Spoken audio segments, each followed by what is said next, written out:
it's a happiest moment for me. Exactly 1 year before, when we had the pre-conference workshop at Science IIT Bombay, hosted by Science IIT Bombay, without consulting my office bearers and the governing body members, sumoto I took a decision and I announced, saying that the next pre-conference workshop and conference we'll have it at Hyderabad, and we want THUB and CCMB to take it forward. And I don't know what conference, but I had conference with my colleagues and friends who have been there with my network. And Vijay was there, Ramji was there on that particular day. And immediately I made an announcement. I looked at them, they nodded their head, and it has happened today, exactly 1 year before. And thanks to all the Hyderabad incubators who have joined hands in organizing this, and especially to THUB and CCMB for making this event to happen. In this pre-conference, I also take this opportunity to recognize the presence of Mr. H.K. Mittal with us amongst us. He's sitting in the last row today. Right. It's a pleasure to have him with us because 20 years before, when this association has been formed, he was like part of the association, well-wisher of the association. Right? It's a peculiar community is ours. An association, right, will negotiate with the government, will try to do with the government. But as an incubation center, 20 years before when we started this association, where a few of us are still continuing, right, Bala, myself and others are the founding members of this association, we found Mr. Mittal has been representing the government, but has been so supportive to us in forming the association and to have the bylaws and how to take it forward. And he has been very supportive. And slowly, we learned many things from him, and he also slowly made us to learn how the government will detach from the association. And he himself, after 10, 15 years of the support, right, he also made us to understand, right, how this association can grow.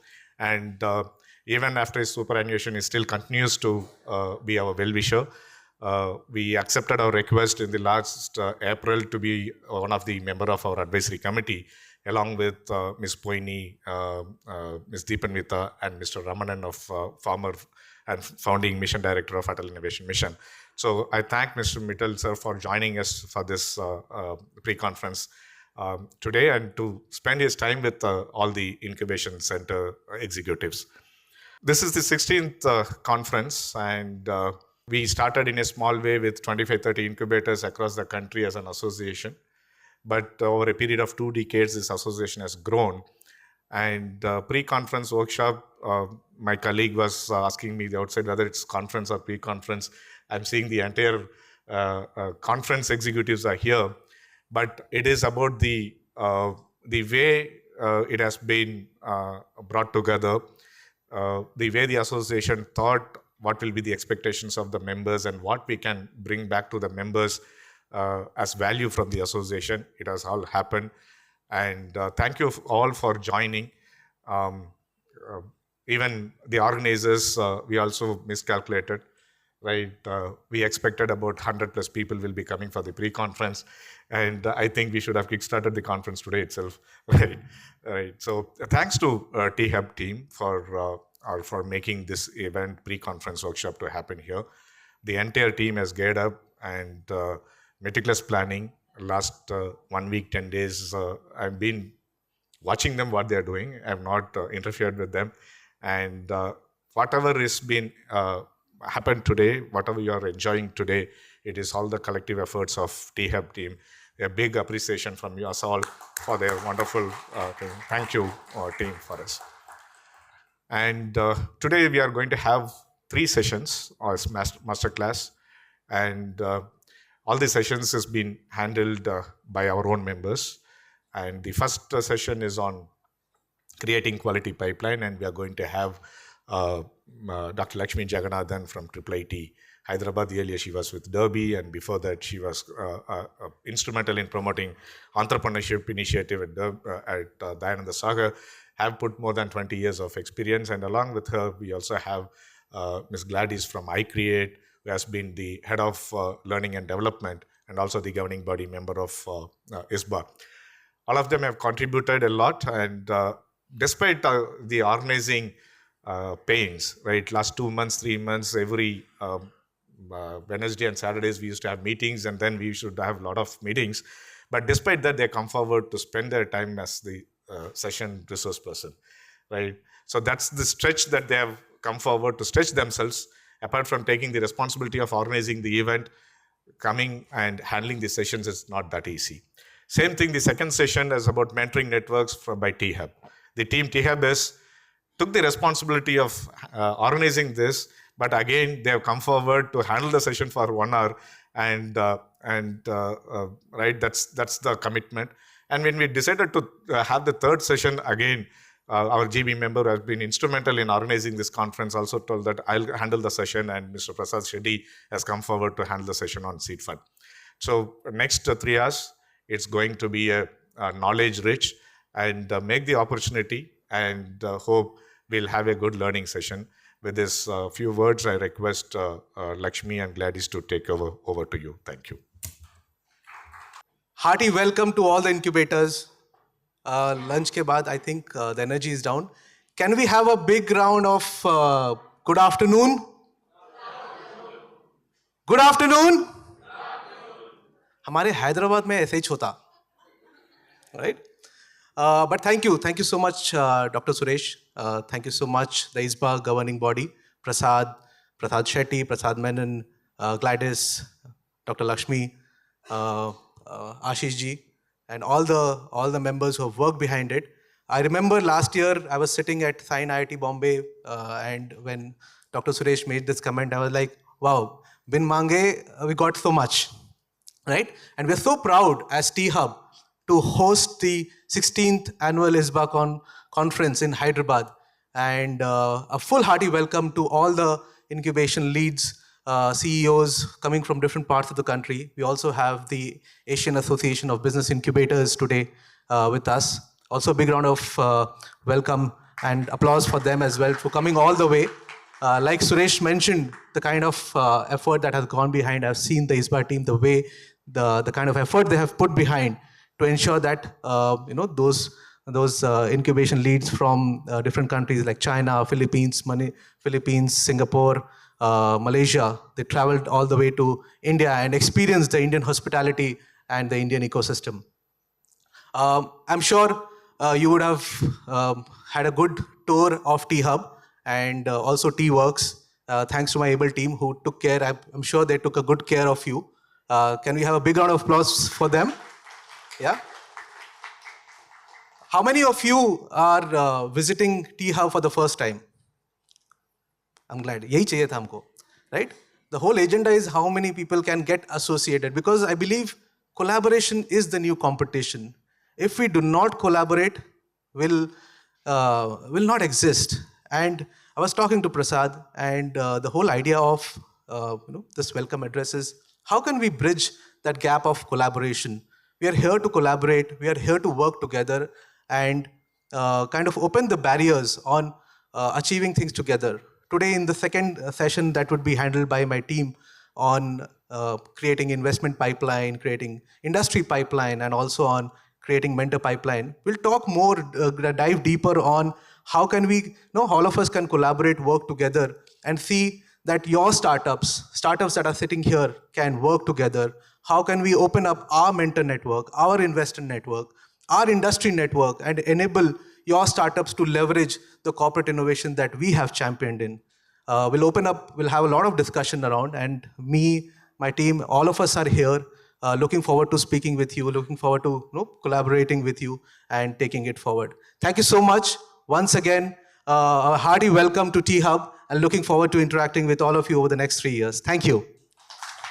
Thank you so very much, Vijay, for that such a loud welcome. And I believe after food, it's very difficult to keep people awake, because I was asking Vijay and his team, do we have some music, Natu Natu Ho Jaye Kuch To? So we will have that as well for you. But thank you very much, Dr. Suresh, for explaining about the ISBA journey and how the team has been working collaboratively. And I would like to thank the entire people who are here, who have traveled miles and miles and taken that effort and pain to be here with all of us. So a big, big round of applause, जोरदार तालियां, धमाकेदार तालियां, और तालियों की आवाज ऊपर आसमान तक जानी चाहिए. Thank you. So I am seriously overwhelmed with the kind of experience and expertise who was seated in this room. And छोटा मुंह बड़ी बात होगी कि हम आपके लिए क्या session करें. We are here to learn from each other. We are here to collaborate. And thank you for this opportunity that we have got, T-Hub and the entire team for hosting us today and helping us with all the preparation. So this is the power of ISBA that we have been seeing for last several years, and more power to ISBA. और this journey has to continue. पता नहीं जब तक सूरज चांद रहेगा तब तक ISBA कौन रहेगा, right? So this is going to continue. First and the foremost, I would like to ask you a simple question. I would like to walk around and then I can have a discussion, because I don't feel like standing here and talking, because I want to have the connect, the face-to-face connect. So I'll be coming close to you. Please be prepared. I'm going to make you uncomfortable as well. So don't worry. So imagine if you're going to get some superpower. अगर आपके पास कुछ ऐसी शक्तियाँ, some superpower is going to be given to you all. What are you going to do with that power? You cannot use this for yourself. And if someone is answering one power I'm going to use for this, the other person cannot use the same power, because we come from the startup ecosystem. No cheating allowed, no copying allowed. You have to be unique. You have to come up with your unique thoughts. So who wants to start first? कुछ खूबसूरत लोग मुझे दिख रहे हैं. Sir, आप बहुत smile कर रहे हैं. आपकी स्माइल काफ़ी अच्छी है. That's the simplest one. I would love to be Mr. India. The invisible one. Okay. Yeah. So Yes, I would sir. like to make India a superpower. You would like to make India superpower. Okay, great. What about this side? Why this side is so quiet? My right side, people? Yes. आपके पास super शक्तियां हैं. You are the Superman. What you want to change? Yes. Sir has raised his hand. Yes, sir. मैं तो वो श्लोक के लिए बोलूँगा, सर्वेत्र सुखिनः सन्तु सर्वे सन्तु निरामया. दुनिया में वसुदेव कुटुंबकम का, दुनिया में सबका अच्छा हो, ये blessing. Ma'am, Very nice thought. Very noble thought. Yes, sir. अगर मेरे पास हुआ तो मैं ये कहूँगा कि अपनी दिक्कतें, कमजोरियाँ सामने लाके रखो ताकि उसे सुधारा जा सके. So you want to work on your inabilities. आप अपनी दिक्कतें सामने लाएंगे या सारे लोग? So you want to okay, बहुत अच्छे ख्याल है. Can I? Yes, yes. Ji. Yeah. Ji sir. So basically, our education system has closed the minds of all the students. Uh-huh. And So if you mean I to say get the such quality is not superpower, there? I would just love to open up their minds. They should You want try to new open things. up their minds. They should be not afraid Beautiful of risks. thought. And I think that will be one good thing to do. You open up their minds. Their Lovely. minds are all closed. Lovely. I see a beautiful lady sitting on this side. Okay, I'm coming. Don't get scared. Yes, ma'am. I don't know, I may be the cheesiest, but I like Shah Rukh Khan. So maybe, I don't know, I just want to be there with that I'll use the superpower for. So you want to be with Shah Rukh Khan? Oh, wow. May I? किसी चीज़ को बड़ी शिद्दत से चाहो तो सारी कायनात उसे लाने में लग जाती है. Very very beautiful. I wish मैं आपके लिए शाहरुख खान को लेके आती. कोई है यहाँ? काका किरण कोई है? Shahrukh? Not exactly that Kiran, but yeah, I'm a Kiran and I have a mic, so. लो मिल गए. Sure. Excuse me. Yes. May I, ma'am? Yes. So, ma'am, Okay. hearing. Yes, ma'am. Can I? Yeah, please. Here. Oh, sorry. Piche. Yeah. Yeah. I'm not sure how many of the people here would appreciate the answer, but if I have the superpower to do anything, I would probably reduce or ideally make it zero, nullify the importance and influence of money. Great. Influence of money. मतलब you want to erase money completely, eradicate that completely. Completely. फिर Well, हम किसके लिए लड़ेंगे people फिर? should not have another motivation to help than just to help, in my Okay. opinion. Over here. Wonderful. Shahid, you have something to add? Yeah, Gladys, thanks, and foremost, thanks for calling us here and inviting to be a part of the iconic Isbacon 2024. And the way Gladys is, she involves everybody in the session. I've seen her sessions before. So, I would see that, if everybody is here for a cause and incubation, I would love to have a power of understanding how to evaluate a startup which is going to be a success tomorrow. So if that power is given to me, I think we all would want to have that power. No, that's something which really incubation should have. And I don't know how and when and how could we do that, but I'm sure the technology is evolving, and we might tomorrow have a power of understanding and evaluating it in the right way.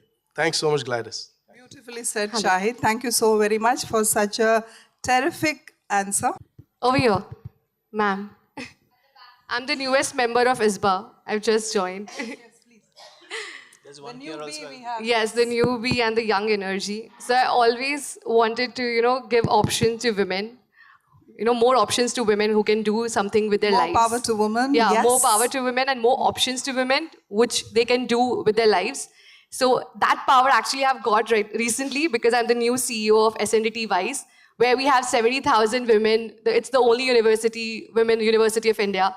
Wow. And recently I'm the new CEO, and I have got the power to actually change the lives of women of India, nationally as well as internationally. And I would love that everyone supports me nationally. And this whole thing has to be like a one energy for India, so that we can represent internationally too. Lovely. Yes, sir. Thank you so much. So कोई और जिसके मन में तूफान उठ रहा है कि मुझे बोलना है लेकिन अंदर से संकोच है कि क्या मैं बोलूं? Yes, I saw somebody. Yes. Well, such a nice question, and I think I feel that if you had a superpower does not really translate, because for me, I feel like there is the superpower which exists when you're part of such an ecosystem which is so inclusive, and you have everybody who's talking about collaboration, who's not just talking about it but also doing it. And like Vijay mentioned, collaboration is the new competition. That kind of really resonates well. And I'm right now heading the incubator, SPTBI, as part of the Bharati Vidya Bhavans in Mumbai.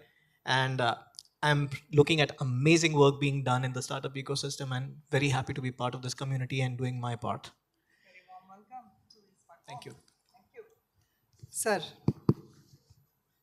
Yeah, if I were to have that superpower, first and foremost is I think everyone should be literate enough to understand the nature, and so that they can be self on their own. Thank you. Thank you so very much. And one more question I'm going to shoot to each one of you. Do you really need some superpowers to do good to the humankind or to the world? Or do you already have such powers in your hand? क्या आप में वो ताकत है? Yes, no, maybe? I think everyone has one power, that is power to change. Anything or small thing, anyone can change. So we just have to implement on that power to change. Right. So in this room, you can see the power. Can you feel the power in this room? Yes. Can we hear the power? Yes. Yes. Absolutely. So I am really, really happy that the kind of response that we have got. And I know that you all belong to one or the other incubators. We were expecting incubation managers, but I'm happy to see that the expertise and the people who are here. So we would like to ask you, what do you think we can do to improve our startup ecosystem? What are the qualities that we can bring in that will help this startup ecosystem? How we can be, we start comparing with Y Combinator, that's the number one. That is one among the number one. But why can't our incubation center, why we can't have such kind of powerful institution here? Don't you think we have the courage? We all have. But who is going to change this? We. Okay, so anyone, you must have gone through Y Combinator style. How is their training pattern? What exactly they do? What is the standard that they have set for? What are the standards that has been set for Y Combinator for selecting the startups and supporting the ecosystem? Anyone? Yeah. Okay क्या Y combinator का नाम सुना है? क्या है ये? Accelerator है, incubator है? कौन सी भाषा में आप लोग समझते? इंग्लिश, हिंदी, मलयालम, तमिल, तेलुगु, गुजराती, मराठी? बिकॉज पूरा भारत आज यहाँ पर है, राइट? एक मिनी भारत यहाँ पर है. Yes. Okay, let's keep Y Combinator aside. Hi Gladys. This side, back. Sorry, मेरी दूर की नजर No, I got कमजोर it. है. It's okay. So Yes. coming to that Y Combinator part, like coming to a question rather, Yes, which you asked okay. that, what are the things which perhaps So Y what Combinator? are the standards? I mean, like, what set them apart from the rest of the world? Why people talk about Y Combinator ke startups, they have reached to that level? I mean, like, why? Kyun? No, of course, like it has been in their case, over 15 years of now legacy. Earlier wasn't a legacy for sure, but I see based on my experience, because I had kind of cleared 2 rounds of interview when I was a founder with YC. Okay. So what So you have I applied felt, there?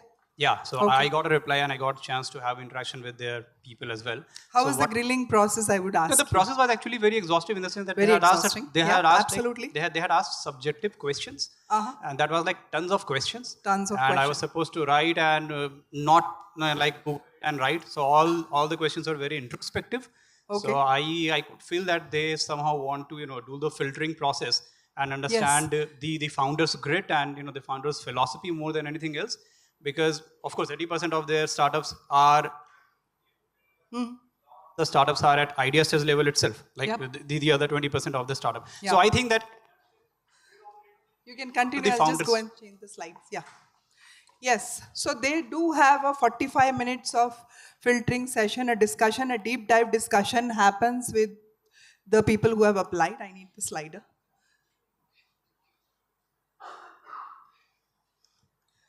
Yeah. So we are here to talk about the quality standard which is being set by Y Combinator. Anyways, that is there. The application, the amount of application that they receive is in thousands. Do you think everybody can get through there? No. So that's why there is a standard in place. Do we have a standard in our incubation center? Do you guys have a pre-elimination round, I mean like a selection process to check the quality of startups? We do have, right? So how are we selecting the startups to check the quality? I mean, like, what exactly you all check?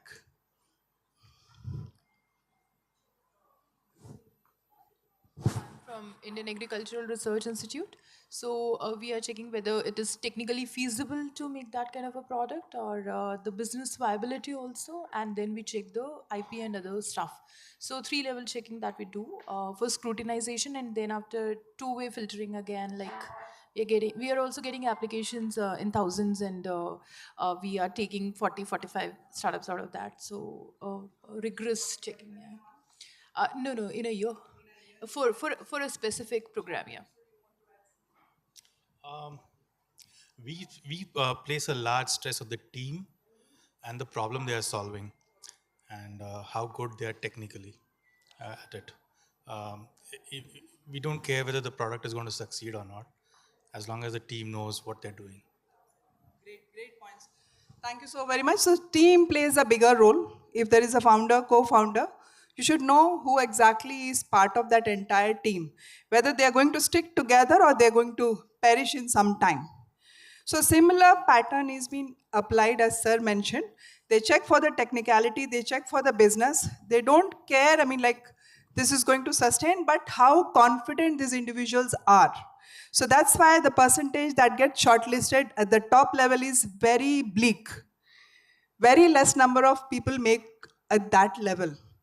So we also need to come up with certain strategies where we get the best of the best lot so that we can produce the best entrepreneurs from our country. And you all sitting here are the best of the best ecosystem. And we have the power to do such job. Only thing is that we need to take that efforts. I remember one of the story, long time ago, there was an auction happening somewhere. Lot of beautiful items were placed in that particular auction. There were jewelry, gems, diamonds, and antique pieces as well. Slowly, gradually, each and every piece started going off. I mean, the bid started and things were getting sold. There was one red guitar which was also placed in that bid. The cost of the guitar was $5. That was the least amount quoted for that guitar. The guitar was in broken shape. The strings were broken. It was completely dusted. And people did not even bother to look at that guitar. They didn't want it to buy. I mean, like, who will bid for such a ugly looking guitar, and that too in broken? So one gentleman walked in and he said that, I want to take this guitar.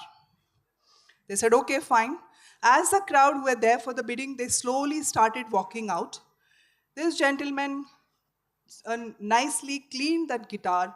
The strings which were broken, he tied those strings and started playing the music. The entire room was filled with such a melodious music. People who were there, who were walking out, they slowly started coming back. Because this gentleman was able to identify the worth of that particular guitar, which nobody noticed. Again, they put this guitar back into the bidding, and that was sold for the highest price for that particular day. Right? So you need to identify the best of the best lot. You will get a lot of applications. You reject. Sometimes they go back and do better. We ask them, okay, no, nahi chalega. But are we seriously working with these startups? Are we really genuinely taking interest in these startups? How much efforts we put? How much support we provide? I have been part of a couple of panel discussions. So one of the, I don't want to name where exactly this was.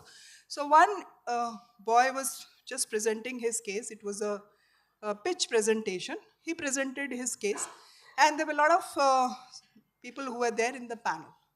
So one person was really rude. I mean, like, this is not going to work. Stop it. No, nahi chalega. Na, band karo, band karo. Like, that's really mean, so rude. I mean, if you straight away shoo away that person, where he's going to end up? He has spent close to 10 years building that product. At least have a look.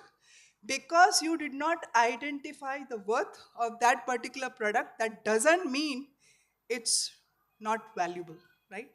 You need to have those eyes to go through that particular lens and check, is it going to work or not? Support them, but do not demotivate people. That should be the last resort. You can tell them, okay, this might not work, but can we not try this way, right? So we are talking about quality. What is quality? Creating quality. I'll come back to you guys only. Sir, you're smiling again. Again, the classic definition is conformance to requirements. Yes. Anything more? Yes, sir.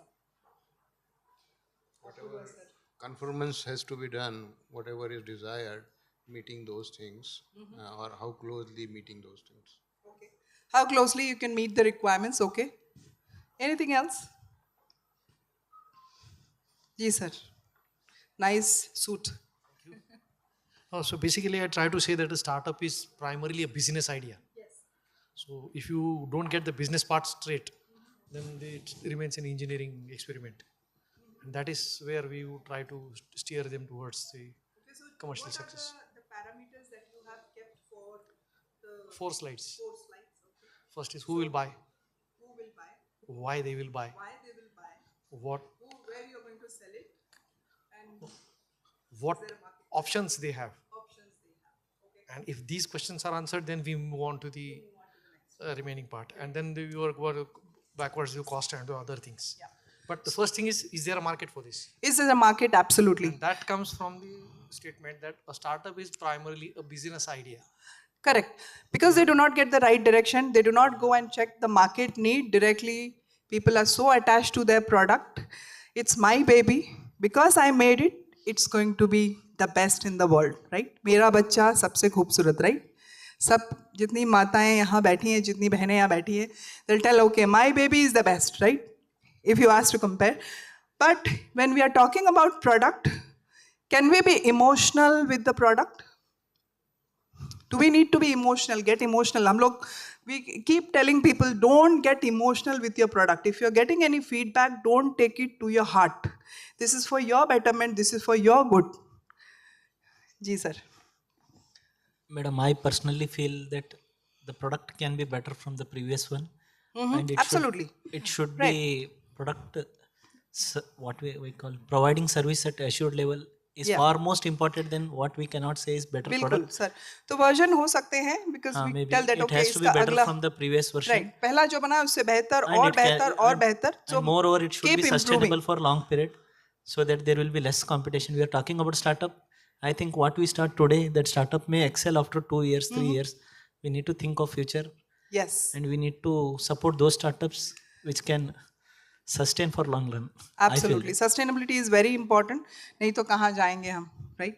These are some of the questions. Sir ने कुछ questions बताए. Some of the questions that you can add when you're dissecting the startup. The word dissect I use because we literally butcher the startup. हम बहुत बुरी तरीके से कत्ल करते हैं, right?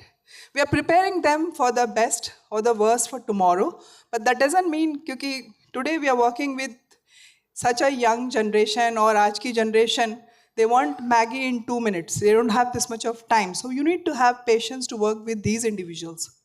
You need to understand their thought process and ideology, what exactly they want.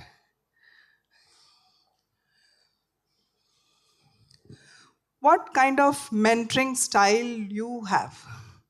किस type की mentoring करते हैं आप लोग? Is mentoring happening religiously? Do we do the right mentor and mentee match? Or just because we want to fill up the Excel sheet and do the check box, we just fill in that? Do we really do? Because I have observed this at several places. किसी को भी बिठा दिया, okay, just have a discussion, ठीक है यार कर ले, हो जाएगा. No.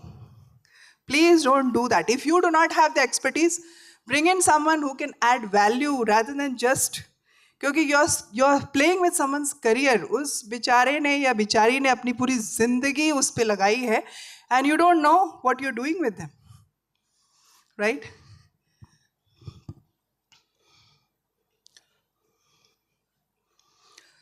Team के बारे में someone spoke about team. Everyone is working in a team or we work in silos? सबकी team है? Do you believe in teamwork? We believe? Is team important? Together we swim and sing together? Huh? We do? So why team is important?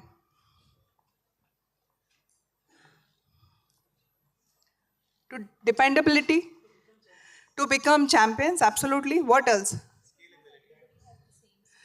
Everyone doesn't have it. It has to be a complementary skill. What happens if you have all tech experts in the office? What will happen to the rest of the things? Who will take care of HR, marketing, and the rest of the business? Will it be managed or handled? Nahi hoga, right? We mostly Y Combinator, we were discussing about Y Combinator. So let me tell you, the selection process that we were discussing, they have a very rigorous process. So there is a 45-minute, if in case any startup is lucky enough, I would say lucky, if they succeed, they will have a discussion, a virtual discussion or a face-to-face discussion whatsoever. And if they succeed from there, there is another 3 to 4 months that they're going to spend in training. So this is a kind of training, a rigorous training that happens where they learn a lot. Every week they'll organize certain dinner where they invite the alumni, the startups who are already doing well in the market. They invite and they talk about their stories, not just success, but the failures as well. Because startup is not all about success, right? Each step that they're going to take, there will be failures, but they need to learn from those failures. Every moment, they need to learn. And it's 24/7 job. Our job is okay, we are doing 9 to 5, 9 to 6, done. You can go home and sleep. But can they? They can't. They are the whole and soul for that particular product. So give your support wholeheartedly. Dil se karo, nahi to mat karo. We talk about, okay, that incubation center is really doing good. We start comparing, okay, T-Hub, I'm using T-Hub as an example. Please don't quote me on this. T-Hub is doing itne log aa rahe hain, this happening, that happening. Why we are not doing such things? No comparison. So isi baat pe I remember one more story. I enjoy telling story. So there were two boys who decided to go to the seaside and they thought, okay, we don't have a job, let's collect some seashells. Seashells, समझते हैं? समुंदर के किनारे जो सिप्पियाँ होती हैं. We'll collect these seashells and then we'll make some money out of this. So those two boys, एक का नाम Ram, the other one was Sham. He said, okay, you go to the left side, I'll go to the other side, and we'll meet for lunch and we'll see how much we have collected by lunchtime. He says, okay, fine, let's go. So both of them disperse and Ram goes to the right hand side. Whatever he gets, he quickly collects all those and puts in his bag. And during lunch, he also gets a bigger shell. So during lunch, these two gentlemen meet at the center point, and then when Sham sees that, oh, my friend Ram has got so many shells and he's got a bigger one, I don't have that. The jealousy has taken place. Irsha andar aa gayi. I do not have this, so I need to get much better than this one. So he goes to the other side again, and then whatever he had, he throws everything on the way in search of a bigger one. Evening again, they return back, and Ram asks, what happened, Sham? Your bag is completely empty. Did you not get anything? He said, no, I got, but I was trying to find a bigger piece. I couldn't get a bigger one. So I've just thrown all what I have collected. They go to a nearby shop to sell this. And as soon as they reach the shop, the shopkeeper gives 5,000 to the bigger one and 10,000 to the smaller shells that they have collected. So Ram was very happy and Sham was more jealous. He was filled with a lot of filth and all this disgusting feeling that, oh my God, my friend got this much and I did not get anything. So Ram tells his friend, see my friend, you have thrown whatever I picked up those shells. So the bigger one has given me 5,000, the smaller one has given me 10,000. If you wouldn't have thrown this, you would have got this money, right? So small opportunities comes your way. Try to grab such opportunities rather than shooing away, oh, ye chota kaam hai.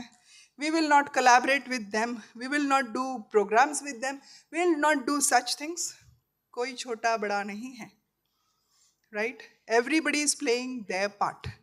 Do your bit. Add your part. What value you can bring to the... Okay. It's... How much time do I have? Did I exceed? Okay. So then I will move quickly. Okay. So when you're working in the team, last part I would like to discuss one of my favorite and interesting part. किसी को कभी गुस्सा आता है यहाँ? कितने लोगों को यहाँ गुस्सा आता है? सच बोलना, सच के सिवा कुछ मत बोलना. आता है, आता है. How many people get angry here? मतलब जिन लोगों के हाथ नीचे हैं उनको कभी इतने साधु संत महात्मा लोग यहाँ बैठे हैं, wow. Really nice. So you guys, जिन्होंने हाथ नहीं उठाया, आप लोगों को गुस्सा नहीं आता? या सोच रहे थे कि मतलब कोई देखेगा तो क्या सोचेगा, अरे इसको गुस्सा आता? सबको आता है. We are human beings, right? We are not machines. So what happens? Do you have conflicts anyways? Don't give any organization का नाम. आपस में झगड़ा होता है? घर में भी होता है, जहाँ 4 बर्तन होते हैं, खनकते हैं, right? होते हैं? So conflicts do happen. So what do you do when you you are really angry, you're not feeling good about such situation, what do? Startups हैं, उनको भी बहुत गुस्सा आता है. So this is any which ways आप सब लोगों ने पढ़ा होगा. Have you heard about the conflict resolution style? सुना ही होगा. जितने लोग management वाले हैं या normal भी सुना ही होगा. So competing. Shark, have you seen shark? What kind of quality does a shark has? Aggressive? That kind of behavior. So every time you cannot be very suppressive in nature. You need to be aggressive, but depends on the situation. हर बार आप शांत रहोगे तो people will use you like tissue paper, right? Compromise, fox जो है, compromise करना, उसके भी उससे we can learn. At times you need to compromise. Every time you cannot be in a fighting mode. Compromise. Certain situations, compromise. But अपने दिल पे हाथ रखकर कुछ गलत है तो don't compromise on such things. बोलेंगे कि अरे pre-session में they told okay compromise कर लो, we did compromise. So don't do that.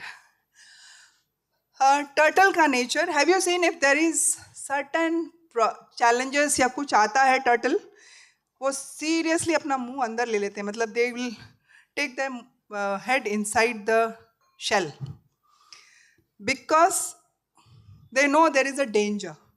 So you need to avoid certain situations. At time, if you avoid such situation, you will be at a safer place. Collaboration. You need to collaborate as well, like all. So if you go and read this, you will learn a lot. I mean, like, I'm sorry I don't have that much of time to talk because 30 minutes ma'am is looking at me. And accommodating as well. So जब accommodate करना है, we will accommodate. जब aggressive होना है, passion होना है. So these are certain styles you can incorporate in your nature, in your style, that will help you. Anyway, certain pitfalls are there. This is if the leader is not great. Anyways, अपने organization के don't look at your head or bosses. If the leader is not taking the right decision, what all can happen. So a leader has to be strong.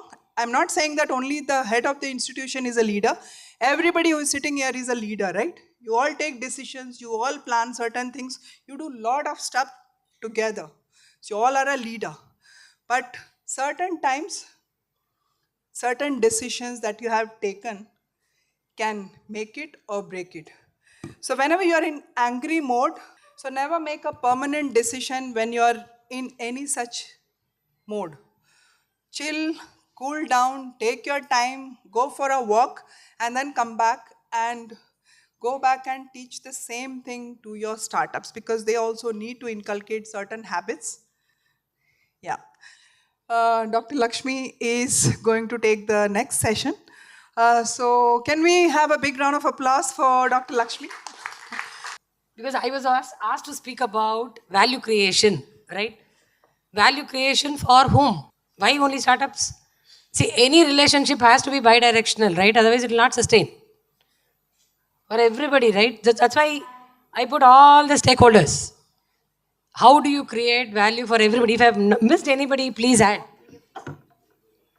So this incubation is a everyday grind of continuing adding value to everybody possible so that your startup also gets value. Otherwise, it doesn't. And I mean, this is I put together based on my learning, the harsh beating what we've gone through, and keeping the startup at the center stage, right? Of course, incubators do well. We do well if our startups do well at the end of the day, right? So how do we work with all the relevant stakeholders to make sure that our startups do well? I think can we make it more discussion-wise because I will not run through the next of the slides. First, I think most of the genesis of the incubator starts with the host institution, right?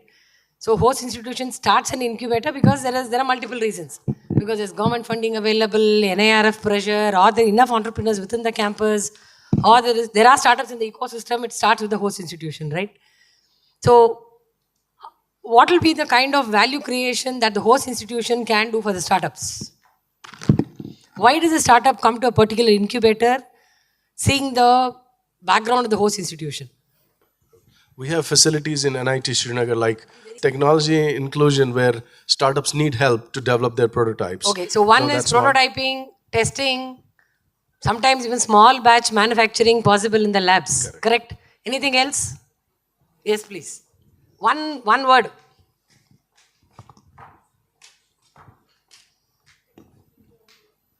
See, running a business requires multiple activities. One of them you tell what the campus can give. No. Yeah, so all the other things the incubator can provide to the startup. So because we'll have to cover how many? About 12 of them in 20 minutes. Okay. So roughly 2 minutes per point. Funding agency would be one good thing. No, let us stick on to host institution. If somebody wants to come to the campus, they can make use of your labs. Please be seated. Yeah, please. Experts like faculty expertise, where does it matter? Mentoring for what? Okay, for... See, now with deep tech, slowly startups have realized that faculty can also add a lot of value for R&D expertise. Whether there is longer gestation period or deeper expertise required to build R&D solutions. But business mentoring and other mentoring still needs, GTM mentoring needs people from outside the campus only. Right? Anything else from the campus? Maybe the brand of the institution? Brand plays a major role. Because if you see a startup pitch deck, they'll have 10 logos, right? Access to students to work as interns. Then, idea generation. All this the startups expect from the host institution. What does the host institution expect from the incubator? That was a very bad sigh. Yeah. What does the host institution expect from the incubator? Ma'am, network. Network for what? Network of maybe the associates Extra that the host earning. institution may have. Good to hear that. Okay. Revenue, co-creation, Revenue. Yeah. IP, co-creation co-creation. with the faculty and the startups. Okay. Yes, please. Okay. Leveraging alumni to see how they can brand the institution. Then, yes. For the host institution, business acumen from whom? But what would the host institution gain? Technology transfer. Can the incubator help them in technology transfer? Pardon? Exactly. Return on investment. I have given you so much of square feet of space in the prime area. If not incubator, what is it alternatively I would have done? Where is the money? Which is fair enough, right? The host also needs a lot of the number of Yeah. entrepreneurs for them, for their accreditation purposes, ranking purposes. Okay, NIRF, accreditation, ranking, metrics, job creation, okay. Brand value, using their students, could be working as interns with startups, multiple things, right? So value creation has to happen on both sides. For your host institution, also for the next one is a service provider, that is fair enough, right? I mean, very straightforward, easy. This I'll cover myself. Whoever adds value as a service to your incubator, starting from your company secretary, chartered accountants, IP attorneys, digital marketing guys, anybody who offers a service, right? What do you start? Through them, what do you offer to your startups? Maybe a subsidized cost, easy access, variety, right? Why will they come to you? Because they get the customer pipeline for themselves, right? This is straightforward. Corporate, yeah, this is a very interesting thing. Now, how will you add value to, how will you create value to startups through corporates, through association with corporates? Okay, straight away get problem statements from corporates. No, once again, we'll stick on to that. You get problem statements from corporates. What will happen to the problem statements?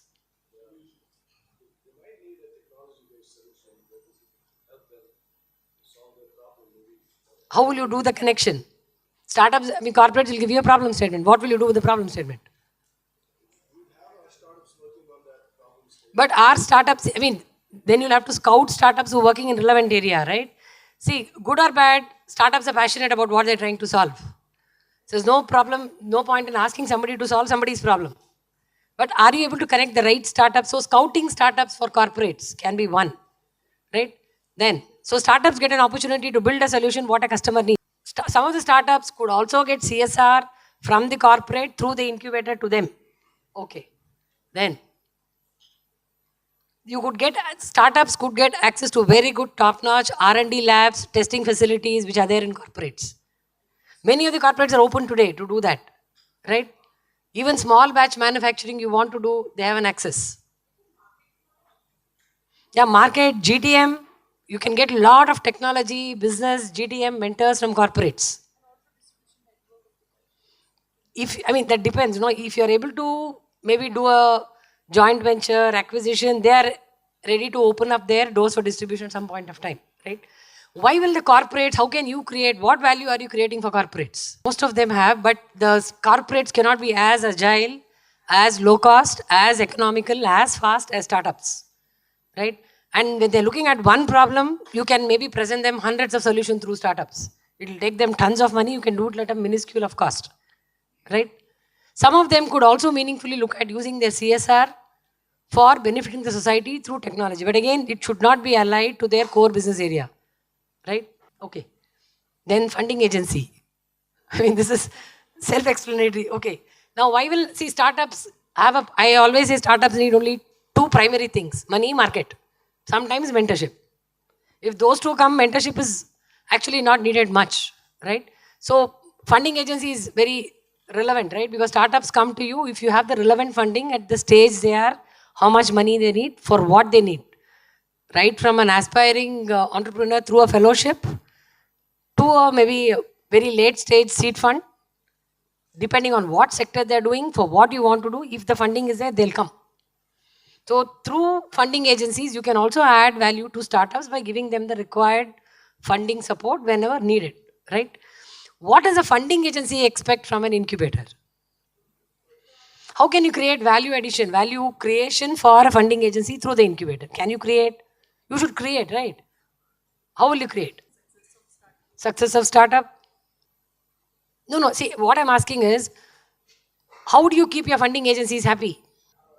Generating revenue? I don't think they're very focused on generating revenue, right? If you're self-sustainable, yes, don't go back to them asking for money, which we keep on doing. There's no other go, right? No, see, I'm talking at the incubator level. See, every funding agency, every scheme has predefined metrics for every scheme. Whether it's number of entrepreneurs created, number of patents done, number of funds raised, number of co-investment, impact on the ground, partnerships, investors, so many things. See, in between, if you see 10 minutes, I was missing, right? I had a review, matey review for IIITB. So when God calls, you have to go, right? We have to be there. So that is the onus on us as well. And wherever through a relevant program, if some startup, some innovator has got benefited, they need a mention, they need acknowledgement. That is also required, right? And as far as possible, run a clean, transparent, very effective. See, what government gives is only a seed. Can you multiply the seed? Can you demonstrate that multiplication is very key, right? That will automatically create value. Then international partners. Why will startups need international partners? Okay, to access overseas market, soft landing opportunities, either overseas market for selling, testing, trials, opening a new business venture, fundraising, international best practices adoption. Okay, then anything else? See, today, can you as an incubator connect one of your startups to a relevant startup somewhere abroad who's either behind or before in the value stream? Keep all these options, right? Or easiest thing to do is if you partner with the international university, right? Can those students abroad be interns for your startup who's here? Do a market dip study there. As low as that, there could be multiple engagements, right? What do international partners look for through the incubator? How can you add value to international partners? If there's an investor who's keen on India market, can you give him the good pipeline, what he's expecting? Can you showcase the right startups to him, right? Or it could be some students who are there in a university abroad who want to do an India market study. Can you organize a program? It's a win-win for you as well, right? See, a few weeks back, I met a bunch of students who were from Spain. They said they're coming to India as a part of their academic exercise to spend 1-2 months in India. Then I said, good, what are you going to do? They said they are spending 2 weeks in Agra. I said, very good. What is the problem you're trying to solve? They said, no, we are trying to spend time at Taj Mahal. Then I asked the student, what is the problem you've identified? Why are you coming to India? Then they said they want to refill all the car seats with cotton waste, which is more recyclable, more eco-friendly. Then I said, you should be going to Coimbatore. And I opened bang on Google, and in India Mart, there was one company in Coimbatore who was manufacturing a machine to make cotton waste out of cotton for 4 lakhs. See, many of the people from outside don't know what to look for in India. India is a black box for many of them, right? We are so varied, so diverse. So any opportunity, see how you can leverage. So that somebody in your incubator, some startup in your incubator can get benefited, right? Of course, investors. Yeah, I think this quickly we'll touch upon. Now, startups come to you primarily because you have access to investors. Again, the same thing, right theses of the investors. I'm sure Prasad will touch more points in the investment there. Right theses, why are they interested in you? What is it you can offer? For your startups, for investors, there's a lot of value. Why will investors work with you? Apart from your pipeline of startups. All that coming because of pipeline, you're able to handhold. You can tell, in fact, many occasions I have told investors, you just help us in selecting the startups. We will handhold them, bring them to a stage. From there, you take them forward. All that is fine. Anything else? Absolutely. See, one is you can always say, I will put in my 10 lakhs initial Nidhi Prayas to help them build a prototype. You keep your radar on, they make progress, come back. That could be one. Or if you are able to give them very good testing grounds, if you are an incubator which is associated with, say, a hospital, right? Many of these investors have healthcare startups who may not have access to hospitals. Or you are an incubator who's working with some couple of banks.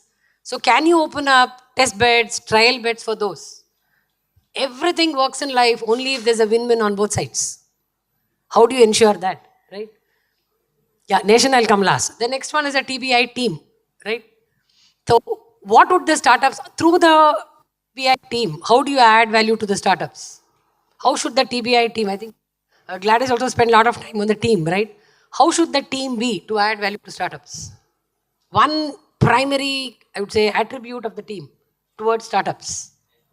Exactly, right? Because entrepreneurship is a very difficult, tough journey. None of us in the room have done it, or very few of us would have done it, right? Very easy to talk, very difficult to do, right? How many of your team members, you ensure that they are empathetic towards the entrepreneurs, understand their problem? First of every month, they have to cut checks, they have to pay salaries, they have to sustain. Day before yesterday, I met one startup who was running a company for 8 years. After 8 years, he shut shop. He had a revenue of about 1.5, 2 crores. He said, I was not able to raise capital to scale. I could really see the pain, right? Empathy is the first thing. And do anything possible to help entrepreneurs. I think that should be the mantra to the team, right? Why should the team do all this? I have no answer so far. If anybody has an answer, please help me out. Why should the TBI, including the CEO and the team, why should they work for the success of the startup? See, at the incubator level, fine, but all of us are humans, right?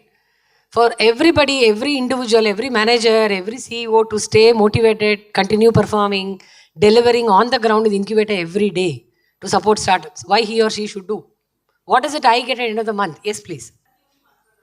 No, see, my question was, thank you, please be seated. See, my question was, if can we create mechanism where people get compensated? See, for example, incubator does well, 10, 20 years down the line, you get an exit from the startup. That time, none of the team which gave all the support all these years would be there. So how can you translate this into specific incentives month on month, year on year? Yes, please. Thank you. Yeah, thank you all so much. Thank you. Now we'll have a very interesting session that I was talking about on building a quality pipeline.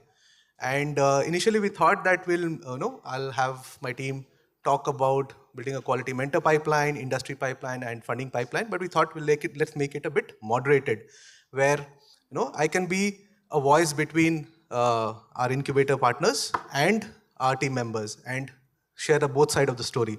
So can I have Yuvraj? Thanks, Yuvraj.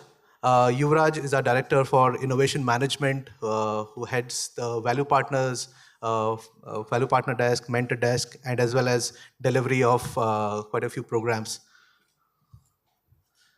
Yuvraj, for the building a quality value partner pipeline, let's also talk about what's a value partner and building a quality mentor pipeline. And then we'll start taking a couple of questions and make it very interactive. Thank you, Vijay. So most of the incubators, including T-Hub, would try to give our best to startups. However, due to various reasons, it would not be systematic. When you want to build a world-class incubation center like T-Hub, what we thought, building a systematic way of supporting startups is extremely important and critical. That's when we thought we'd build a vertical for stakeholder management. When you say stakeholder management, so we have mentors at one hand and service providers for the startup at another hand. So where we manage the desks by a dedicated person. So as we know, I can see most of your mentors already for the startups at one point or other. So with T-Hub, what we did, we used technology for creating a mentor desk. It's not just about listing a mentors and connecting them, but to create a process where end to end we utilize the service of the mentors effective way and capturing it, what kind of mentor sessions we are doing for startups. It can be one-on-one, one-to-many. It can be startups sitting in this particular building. Startups beyond T-Hub where we do webinars through online. So when we run a flagship programs, each and every flagship program have a dedicated mentor for each and every startup, where we mix and match based on their experience and expectations of the startups and experience of the mentor. That's where we do at mentor desk. At this point of time, we have 250 plus mentors registered on T-Hub platform. So that is one side of the story. So other side, so startup need a lot of services. It can be credits, it can be a legal services, taxation services.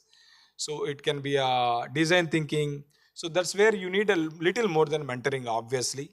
A dedicated support as that's where we talk about value partner. We have 80 plus value partners starting from Google's, AWS, who are taxation consultants, GT, KPMG. So big brands as well as affordable, where startups can avail these services. This is specifically where our stakeholder management, where we have built. We have built CRM tools. Using CRM tools, we have built dashboards for both the verticals, where so we can capture the entire. At the end of the day, if you run an incubator, you need to look at outcomes. So you cannot randomly say that I have 250 mentors. What you have done with these 250 members is extremely important to capturing how many connections we made, how many hours they spent together, how many of them are one-to-one, how many of them are pro bono. So when it comes mentor, how do you capture it? Is it paid as free? So some of the mentors probably do it for free because so they've already earned enough money in their life. But however, some do it as a career. So you need to clearly identify them and make it remunerative for them so that startups as well as mentors would be happy. So I think that's a long question for a 1 minute answer. Okay, so we made a small presentation. I'll quickly run through it. This is the stages typically we do it. We start with a need. First we identify what is the need of a startup. Then we will list pool of mentors. Technically also we have mapped with some keywords. So based on keywords as well as our internal knowledge desk run by Zarina. So we'll identify the mentors. Then we engage with them both one-on-one as well as one-to-many. Then we take feedback from both mentor as well as startup. So we'll take a decision whether to engage them or disengage them. This is a process we follow. So these are different types of engagements for we have for our mentors. So when you say community, for T-Hub community, both physically as well as virtually, we have flagship programs starting from so Blitz, pre-idea to prototype. Then we have rubrics, prototype to MVP. Then we have Lab 32 go-to-market program. And we have T-Angel, where we help them to make them funding ready. So each and every stage startup require a different type of mentoring. So based on their requirement, we engage the mentors. So one-to-many and one-to-one both will engage. So what's in but mentors? We incentivize mentors, providing them various opportunities. So not only sometimes we pay for one-on-one mentoring also. This where we incentivize them. We make them part of corporate innovation programs where we utilize their services, where we are identifying problem statements or helping the corporates, connecting them to the startups. So this is the kind of dashboard we have built. So yes, come. So Jarina probably would take a minute or two to explain about how you are using technology to capture all these things. So this is where typically we do. This is only a snapshot of what we do. We have an in-depth CRM tool where we capture each and every outcome. Mentor-wise we do, startup-wise we do, how many one-to-one we have done, how many of them are pro bono, how many of them are paid. So end-to-end we have captured it. So it depends on what kind of topics we are covering, that also we capture. So this is what technology is extremely important, so using technologies helps us to capture the outcomes. Most of the incubation programs are state-run programs. You would get funded by government of India or state. So you need to present them extremely important numbers. That's where probably technology would help you at a fingertip or a snapshot. So our mentors, they have a wide variety of backgrounds: governments, corporates, social sector. They themselves, some of them are entrepreneurs themselves, research and development organizations. So these are some of the examples where they are from. So we have testimonials from the startups who would say that how the mentorship helped them to navigate through their journey. So I think I would stop here. Of course, as I said, most of your mentors yourselves, we have seen startups firsthand. These are experience, so you would have your own experiences. So would love to happy and connect and see how, in what best way collaborate, make it the mentor network better for the benefit of the startup ecosystem. Thank you very much for the opportunity. Vijay, thank you. Thanks, Yuvraj. You be there. I think couple of important questions that we should dive deep on is how do mentors approach us? Like, what is the starting point, right? Or that's inbound. That's more inbound. How do we go out and approach our mentors that, hey, you are the right mentor, and we would like you to engage with our startups. How is that process happening? How many of you have this question? Yeah. Let's try and answer that. We can also call Zarina on the stage to toggle between Yuvraj and Zarina. Is a girl who takes care of our mentor desk, who handles 250 plus startups as well as mentors as well as startups. Yes, Zarina, over to you. Yes, so we get mentor leads both inbound and outbound, right? So more of how it works is whenever we have a startup and we don't have that particular mentor, we do our research, we pull in, we tap into our existing pool, we see how we can ask them for their network, and we can onboard those mentors, or we reach out to them on LinkedIn. We go to various other incubator networks as well and see whether that particular niche sector is available, that mentor is there with other ecosystem partners. Or inbound is more of, right, everybody wants to get associated with T-Hub, it's more like that, but we have a very critical selection criteria that is certain parameters, which is years of experience, their motivation to mentorship, their intent towards mentorship. It's not more of commercial, it's more of giving back to the ecosystem and things like these. How are mentors compensated? I think that's a very important question, Zarina and Yuvraj. How do we compensate mentors? Correct. I would like one of you to just take that question. Yeah. So certain programs we have budgets, and certain engagements are paid, whereas more of this relates to giving back to the ecosystem, right? So we have other benefits that we offer to mentors, which is brand visibility on the mentor directory, which can be post-program advisory, that is, they can take up advisory roles on the board of startups, they can invest in startups, and things like these, and co-learning opportunities between mentors. So that's more of it. I mean, that's between the startup and the mentor if they want to at a later stage. So taking an equity between mentor and startup, we generally leave that discretion between both the parties that are engaging together. We kind of have very minimal interventions there. Zarina, how do we say no to a mentor? So we don't say no to a mentor if he is qualified to be a mentor, and if the intent is to give back and help the startups, we just wait for the right opportunity. We maintain that good rapport with them and connect them to the startup when there is a need. So it's more of a need gap game than a get everybody and don't balance the demand supply. Can we have Devi? Yeah, hi. Devi. Good afternoon, everyone. I think I'm from the funding desk of T-Hub. And I think, as Ms. Lakshmi ma'am has just mentioned, there are 3 M's that are very important to a startup. I'm proudly involved with one of the M's. And I think I will not steal the show from Prasad, so I'll keep it very precise in what I'm going to speak about and what we do here at Funding Desk. I'll just put it into 2 components: what we do and what's the value add for all the stakeholders, taking cue from what you have already built as a framework. Next. So predominantly three stakeholders that we deal with, which are the investors, be it angel investors to VCs, micro, macro, and startups, of course, who are the center of the entire ecosystem. and the funds which we manage and which most of the incubators manage. These are just some metrics. You must have been seeing these metrics for quite some time today. So I divided the funding ecosystem into internal and external. Internal involving the funds internally that we manage, and external being the private investors and co-incubators or peer incubators that we collaborate with to get our startups funded.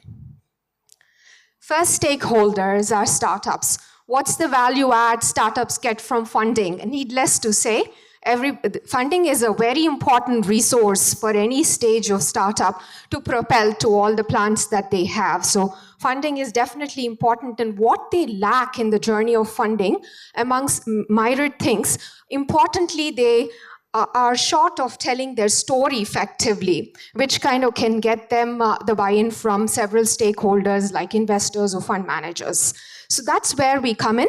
We consult with the startups to understand their plans of funding and help them to identify the best routes of funding.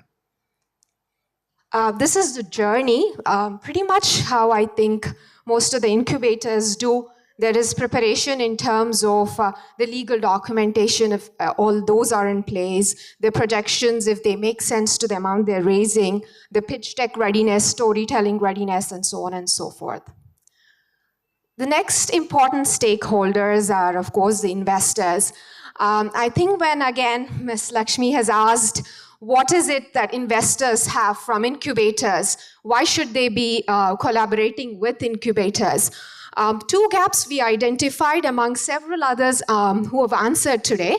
One is, of course, deal pipeline, needless to say, but they're also looking for a space analysis because the volume of startups that incubators see versus a pipeline of different kind of startups that come to individual VCs, I think they look at how we can analyze the space and understand the different trends in the space. So we do come up with a newsletter on different type of startups that we're seeing, say, in deep tech, what are the latest trends, and say in space tech, how it's trending, and so on and so forth. We do encourage them to do thought leadership events and master classes and so on and so forth to give the awareness to the startups to understand how their funding journey should be, when they should raise money, what would be appropriate amount, and so on and so forth. And we also do strategic partnerships with them in terms of helping their portfolio companies, because of course for the investors, their existing portfolio is the most important thing. And how do we help them? Again, with all the several arms that we have as an incubator, be it mentorship arm, be it the program arm, be it the value partners, be it the market access. Through all these, we also encourage the portfolio companies to join hands with us. This is again the same thing about how we help portfolio startups with market access and further fundraising as well. Now, the third stakeholders, of course, the funds who trust us and give the fund to us to manage. I think a lot of us here have funds which are specific to certain sector. T-Hub being more of an agnostic kind of incubator. We also manage certain funds. One is the Telangana State Fund, Startup India Seed Fund. We are managers in a few other funds. One thing that we stick to as a principle here is keep the process extremely streamlined and be compliant, because the startups don't, in very early stage at least, are not aware of all the investor communication they have to do, reporting that they have to do. But being like managers to certain government funds, I think it becomes our duty to kind of encourage them to be compliant and keep in view of the regulations from day one. It's a very good hygiene that we can teach the startups from day one and encourage all of them to be the same. And most of these funds also want us to be extremely compliant in investor updates. And I strongly believe that that journey starts from the incubator who is managing that fund. So that's, I know Zeel is looking at me, but thank you all. That's all I had today to say, I think. This is the process, and some of our star startups, we are always tempted to portray them, so from various funds. some of the events we have done. Again, metrics, our favorite. But over to you guys. Any questions that I need to answer? And Vijay, you have any questions? I have a question. Can startups outside of Hyderabad, can they raise funds through T-Hub? That is something that I would want you to talk about. Sure. I mean, great question. I mean, we've always, since the beginning of the event, we talked about collaboration. So we would love for startups anywhere in India to approach us. You don't have to be only in T-Hub through a program or through funding desk or mentor desk. We have individual departments that can help. So yes, any startup across India can leverage on the funding that we can provide. And we also love to collaborate with other incubators. So since Prasad is here, we have looked at several of signed startups, and I'm sure we are sending a lot of our startups there as well. So I think because every incubator has their specialization in terms of their selection criteria or what value add they can exclusively add. And there's no shying away from saying that, hey, this incubator is rich in biosciences. You will definitely benefit from going there. Or, you know, we are good in helping you with series kind of fundraising. So definitely collaborate with us on that. So that kind of collaboration, I think, is a foundation to mutually help one another and help startups in turn. And let's say, for example, I think a lot of us would have that question that if a startup, say in Madhya Pradesh, raises capital through T-Hub, is the incubator loses its affinity towards the startup? Or the question like, you know, is my startup or you know, becomes a T-Hub startup or not? How do we sort that question? I think a lot of us have that question that, you know, how do we have that exchange of startups between incubators? Does something that come to your you know, is there anything that you want to share on that? Yeah, sure. I mean, we've gone through stories where startups say, "Oh, I'm happy to come to your events and kind of attend sessions or so, but I want to be very careful in terms of marketing about me being a part of T-Hub." And when we dig in to see that why the inhibition is, it's really because they're not sure how that plays out. But most of the incubators, in fact, when we talk to them and say, hey, this is your startup, they came to us for, say, fundraising, we check in with them to see how they're doing. And because they know the startup better than we do because of the association for a longer duration. When we check with them, they're very open actually, and they say, I'm happy for the startup to be marketing that they're supported also by T-Hub. It doesn't matter. So I don't think the inhibition is from the incubators. It's mostly because the startup is not aware of this kind of collaboration. Thanks, Devi. We have any questions around whatever we spoke about? Anybody wants to like to share any thought? Yes, Sagar. So basically we are an incubator as well as an angel investment network, and I think we closely partner with T-Hub. What I would recommend actually incubators, those who are pure incubators, that please connect with angel networks or the VCs. And actually it's a very good collaboration to have. So just to add to the point what Devi mentioned, in fact, the angel networks are more than happy to take different kind of incubators because it helps them also to reach out to multiple communities actually. Thank you, sir. Thanks. Any other questions we have that we can get answered before we move? Yes, yes. Not a formal program as such, but funding certainly. IKP, various incubators, startups have come forth for either funding or again for a program and so on. We'll move on to the next segment, which is building industry pipeline. Thank you, Devi. Thank you so much. I'd like to invite Vishnu, my colleague Vishnu from the Corporate Innovation Desk, to talk about how do we build at T-Hub. What we believe is how we can collaborate with corporates and create a strong market access and corporate innovation for the corporates and a market access opportunity for startups. Vishnu. I don't want to, first of all, I don't want to bore you to death with a presentation. It can be more conversational in nature. I'm a senior manager corporate innovation at eHub. What does that essentially mean is I keep interacting with corporates from India and from different parts of the world, understand what are they trying to do in terms of innovation, and see if T-Hub or for any incubator for that matter to complement the journey. How do we do it? With the help of wide gamut of startups that we have. If this is not comfortable, I can use it. Am I audible? Cool. So this is nicely put by one of the professors called Henry William Cheshbro. What he tries to tell is, quote unquote, useful knowledge today is widely distributed, and no company, no matter how capable or big, can innovate effectively on its own. So it is extremely well summarized. So he tells about two things. We interchangeably use corporate innovation and then open innovation. I'll try to give a quick example of what both of those are. Corporate innovation is something a corporate does internally, innovate something internally using their R&D teams with hefty budgets that they have and the talent pool that they carry.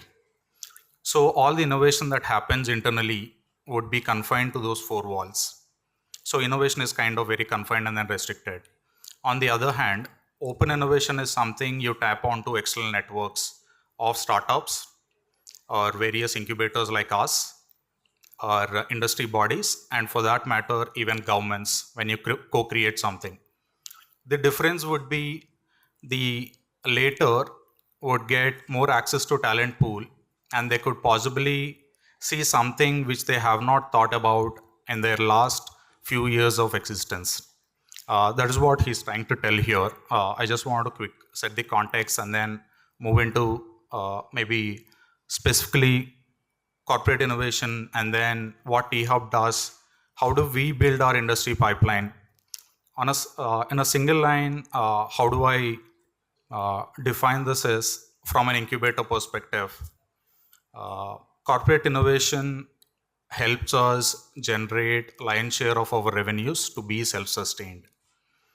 Only solely running a startup programs or helping by startups, by definition, might not be a sustainable way of executing an incubator. That's why corporate innovation gives you lion's share of revenues. And what are some programs that we run at eHub from corporate innovation perspective? Corporates come to us because they always have this confusion of build versus buy. Should they build it internally because they have huge budgets, subject matter experts who charges them a bomb, good time, efforts, everything they would want. However, why do they have to reinvent the wheel when there is a startup who is already solving for them? Let's say I'm a HR tech business unit head. I have a problem in hiring. I'm taking 2 months to get a right candidate. How about I co-create something together with a HR tech startup who is already solving for it and then reducing the time to at least half of it? I'm saving a lot of time, money, and efforts. So at eHub, corporate innovation team acts as an interface between the corporates and then startups, and then reduce their time to market. Time to market is of greater essence. For me to quote an example, I'm sure most of us sitting here would have heard of Instagram. I mean, some of us might be using as well. So Instagram started as a social media platform, and then over a period of time, it has turned out to be a influencer marketing platform. Now it is a direct selling platform. All of this morphing has been done without our attention, considering market insights and then customer insights. So the half-life of a product is hardly 6 to 8 months now. Corporate can't wait on their R&D departments to get a product after 2 years and 3 years, which becomes either obsolete or completely irrelevant. So that's where incubator plays a sweet spot role to engage startups with the corporates. And moreover, I'm quoting an example from yesterday's conversation with one of the consulting firms I'm talking with. They wanted to build incubator muscle internally by themselves. which is a great idea. We want to complement it. However, as an incubator, we have not just access of startups, but we have wider access of ecosystem entirely. You might be finding a startup by Googling it and then doing basic diligence. But incubator's expertise would come in place in understanding what is the startup's journey, what is the founder's composition, is he good enough to face a corporate and build a product at scale. All of these nuances are extremely important for a corporate to engage with startup. However, at this juncture, from various corporate interactions that I've had, they think they can do everything internally. So we as incubators should be thought leaders and then tell them what is our expertise and why do they have to rely on incubators like us, not just by giving startups, but also delivering proof of concepts within lesser time. Because half-life is extremely important for corporates. These are some of the pointers I wanted to cover. I can get into a lot of details in corporate innovation, but we can make it more conversational if you have specific questions around it. Thanks, Vishnu. I think you had a PPT to run, but I had. Personally, I don't like PPTs, so I spoke. I can still give this PPT for you to consume. says a guy who who spends 80% of his time giving presentations to corporates. That why they should partner with T-Hub on corporate innovation. All right, Vishnu, why should what is your what is the biggest challenge you face when you pitch to any corporate, and how do you kind of help them understand that build versus buy, or is buy collaborating with an incubator is more important than not doing all the stuff in house? Cool. This is a daily question with every interaction that I have with corporates. We can do it by ourselves. We have a great team. We have subject matter experts, all of that. However, they see all of this by sitting in closed door or glass walls. They see everything we have is enough and sufficient. So it is important for us to make them understand how did we solve these problems for his counterparts. Example, let's say we work with a tire manufacturer. We have solved some problem within 3 months for him by delivering a proof of concept by using a couple of startups. Imagine you go with a similar concept or tell him this is the impact that we have delivered, and then time to product is hardly 3 months. Obviously, it creates FOMO, fear of missing out, for another tire manufacturer. That is a good way of making him understand if his counterpart has got benefited out of some solution. I think he would at least wanted to explore, okay, I think it worked for example, Seat, it'll work for MRF, so something like that. I mean, that is one way I tell them. You can't keep talking. Gyan is not something they would like. So you should always show some tangible outcomes. This is the time you're going to save. You need not have dedicated teams working on this. Because as incubators, we should understand talking with corporates is not their business as usual. That is our business as usual. We talk with corporates, we talk with startups. That is our business as usual. We understand both the languages. Corporates, for all good reasons, they are bureaucratic. We should live with it. Startups, for all good reasons, they are more agile and they have more risk appetite. We should meet the middle ground. That's our role. So inbound, we understand, okay, there's a lot of visitors who come in, there are a lot of corporates who show inbound interest. But what about outbound, Vishnu? What it takes for you to know, how do you identify who could be a right corporate? What is the right time to approach them, and how do you approach them? So from T-Hub's perspective, around 50% of our clients would come inbound. They want to explore what do we do here. Like you all came here. Every day, my job is to keep talking to them. They want to understand what's happening in this big building. That is one way that we have. Second way, with the existing corporates that we have, we reach out to at least 5 to 10 counterparts. Like I was giving an example, tire manufacturer, you reach out to 9 other 10 or tire manufacturers. Tell them, what did you deliver? That's how you create that interest. It is a long process. Example, for a pharmacy company or a pharmaceutical company, personally, it took 2 years for me to convince them to get onboarded and then work with a startup. So that's how it is. There are clients who took 1 year, 1.5 years. But once they are onboarded, but make sure you keep giving them this flavor of startups now and then. It can't be always transactional in nature. Your startups would also need that face time. For a no-name startup, it is almost impossible to get 5 minutes or 10 minutes face time of a corporate. As incubators, it is our responsibility to do that. Followed by, you can always have business transactions over a period of time. That's why it is a longer process, but yeah. Thanks, Vishnu. I'll open up for questions if anybody has any questions. Yes. Thanks, Vishnu. This is Priyanka from CGLS Foundation. And Hey, taking hi. a cue from you, where you're talking about the value of giving the face time to the startups as well, and where you act as a conduit between the two. So in the background, what is the kind of, and this is probably a linkage to the previous session, mentorship also as well. How do you really then prepare the startups so that they're prepared for the face time? And I think, and what's the frequency of it? How often? Because a proof of concept may hit the point. It's a trial and error basically. So what's the frequency when you know it's a sweet spot, and when do you retract basically? Thank you. Cool. So if you ask me frequency, it is a need-based conversation. Apart from that, from T-Hub's perspective, every month we run an event called Innovation Dialogue. Meaning, let's say we have 10 retail customers. We get all of these retail clients, corporates, and then we get 10 good retail startups. Example, manufacturing could be a use case for them, retail guys, logistics, supply chain, etc. We get all 10, maybe creamy layer or a cherry pick for them to have conversations with them one-on-one. That's how you make them understand what kind of startups you carry, and then for them to have business transactions over a period of time. Yeah, that's what we do.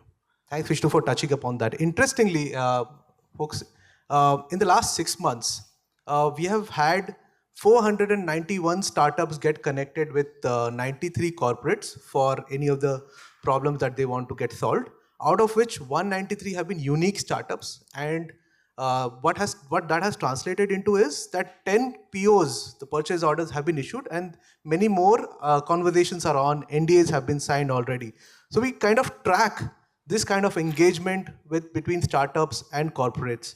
Also, you touched upon innovation dialogues. So we recently started that initiative where before 10 o'clock we invite, every morning before 10 o'clock we invite corporate leaders in different segments, HR tech, retail, prop tech, etc. And then invite the startups who are at a certain stage of maturity and kind of have a 10-minute interaction with each of the corporates there. So it solves multiple things there. One, the startups get a first hand of feedback or validation about the product that they're building.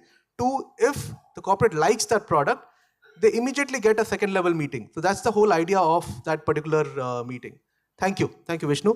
Any other question that we can have it answered on building a quality pipeline for industry? Maybe one or two examples on how you manage these conversations of IP. So one thing I want to tell, this is another question we get. It is extremely case-to-case basis. There might be products where a corporate wanted, let's say, I'll take a vague example. Let's say I'm a startup who's building a phone, which is a rectangular in shape. A corporate comes and then tells, Vishnu, you have already built a phone. Use same platform, same technology. Give me a circular phone now. So I have to use my existing technology IP and then build a product for him. It could be work for hire. I'll build a circular phone and then give it to him. This is one way. Second, I might be asked to build a completely different product, which might be a closest adjacency. Then IP might be belonging to a corporate. These are two usual scenarios. Apart from this, there are chances where corporate wanted to white label the startup's product. This is third. JVs could be done. Best case would be for startup, could be acquihire or acquisition completely. These are some of the forms. Not all of them, first two. Yeah. Thanks, Vishnu. One quick last question, then we'll move on to the next one. Yes. I do a very quick follow-up question. Is there any noticeable difference between, for example, say a product offering and a service offering in the approach? Like a proof of concept? So it depends on, whether you're trying to ask a startup to build a technology product or a hardware product. If it is hardware product, of course, the life cycle would be much longer. But if it is a software product or technology-oriented product, I don't think will take more than 3 to 6 months to deliver a POC, proof of concept. Yeah. Prasad, sir, for the felicitation, sir. See, I'm not missing it this time.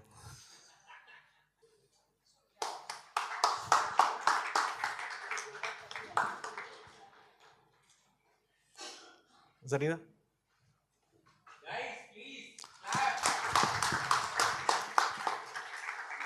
Vishnu?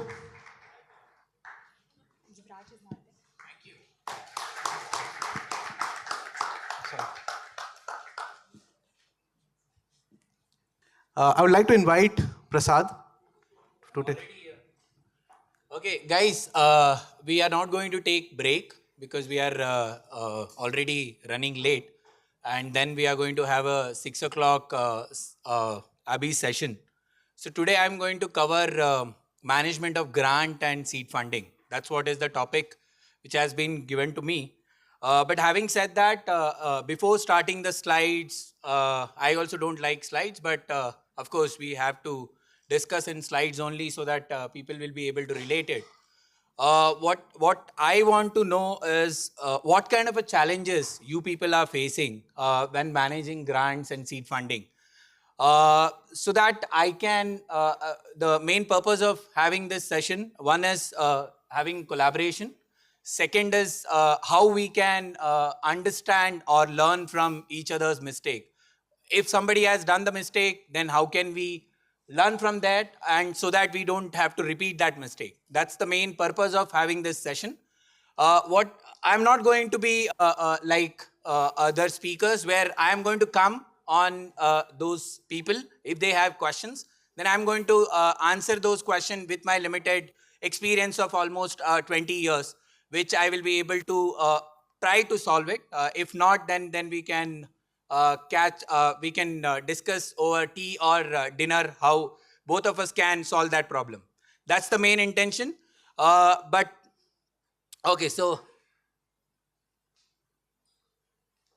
okay, first thing first, ask question, interact with each other, not with your phone. That's what is the something which I want to which I want to bring here, so that let's discuss with each other.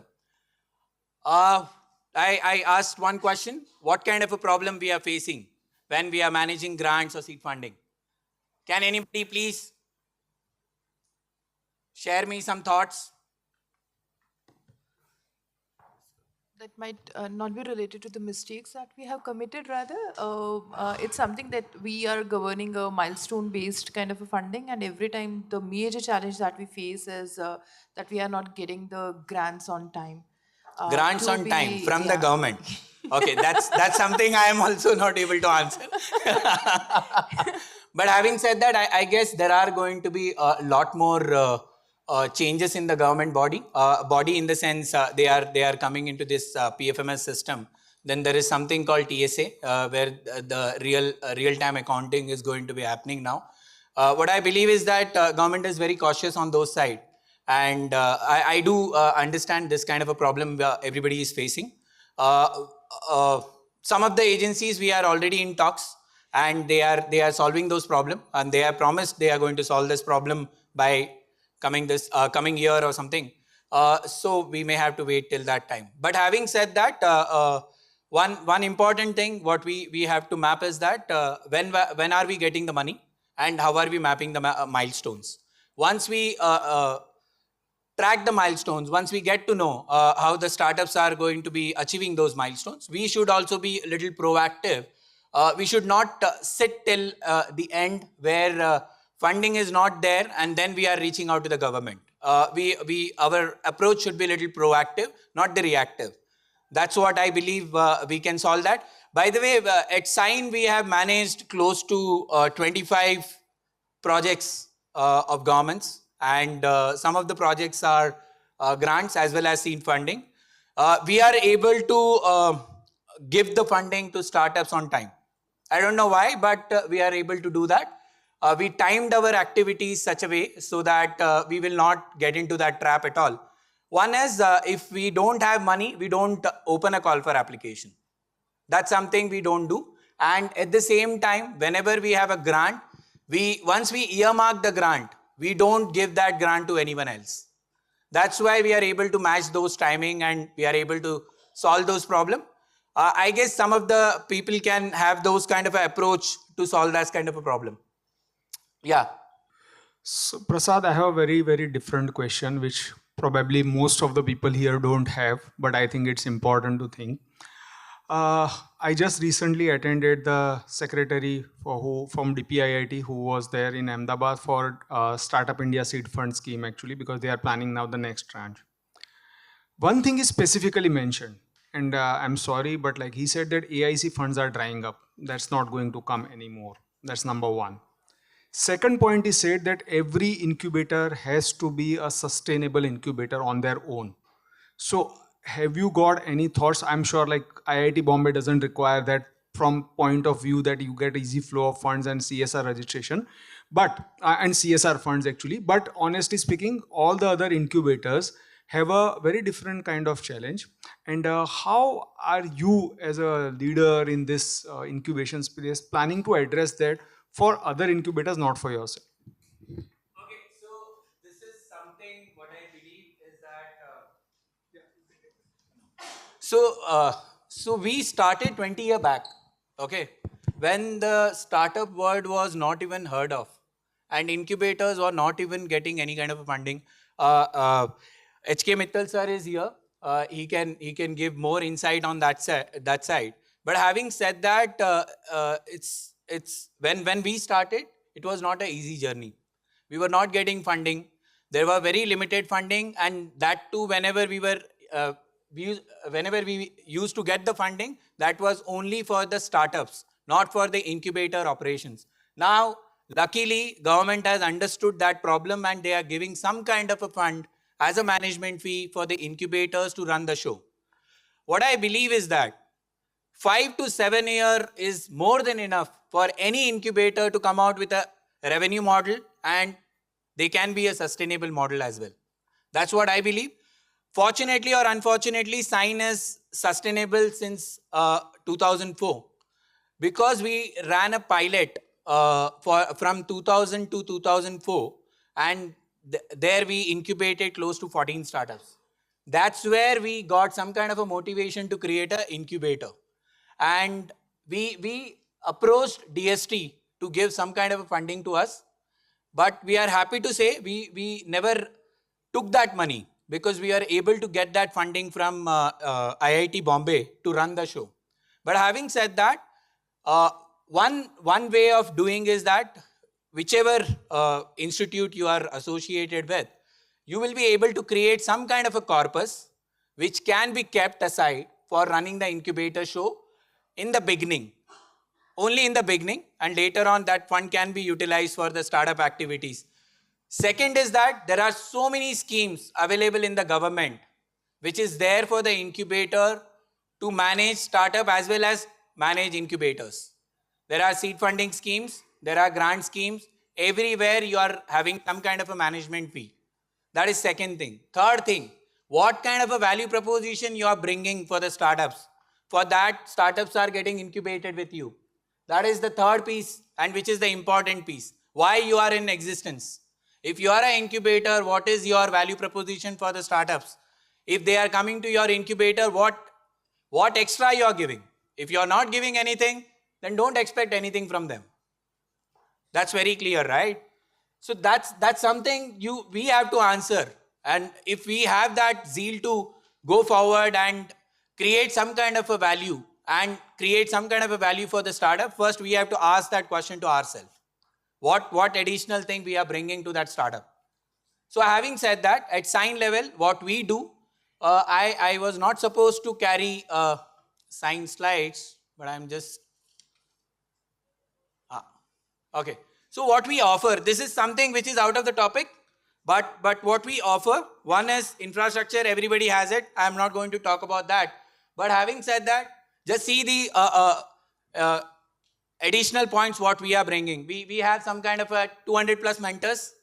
These are active mentors. I'm talking about active mentors. I'm not talking about inactive mentors. We may be having a database of more than 2000 plus, but I'm not going to talk about that. What I'm saying is that 200 plus mentors, how we are engaging. We talked about mentor creation, mentor industry creation.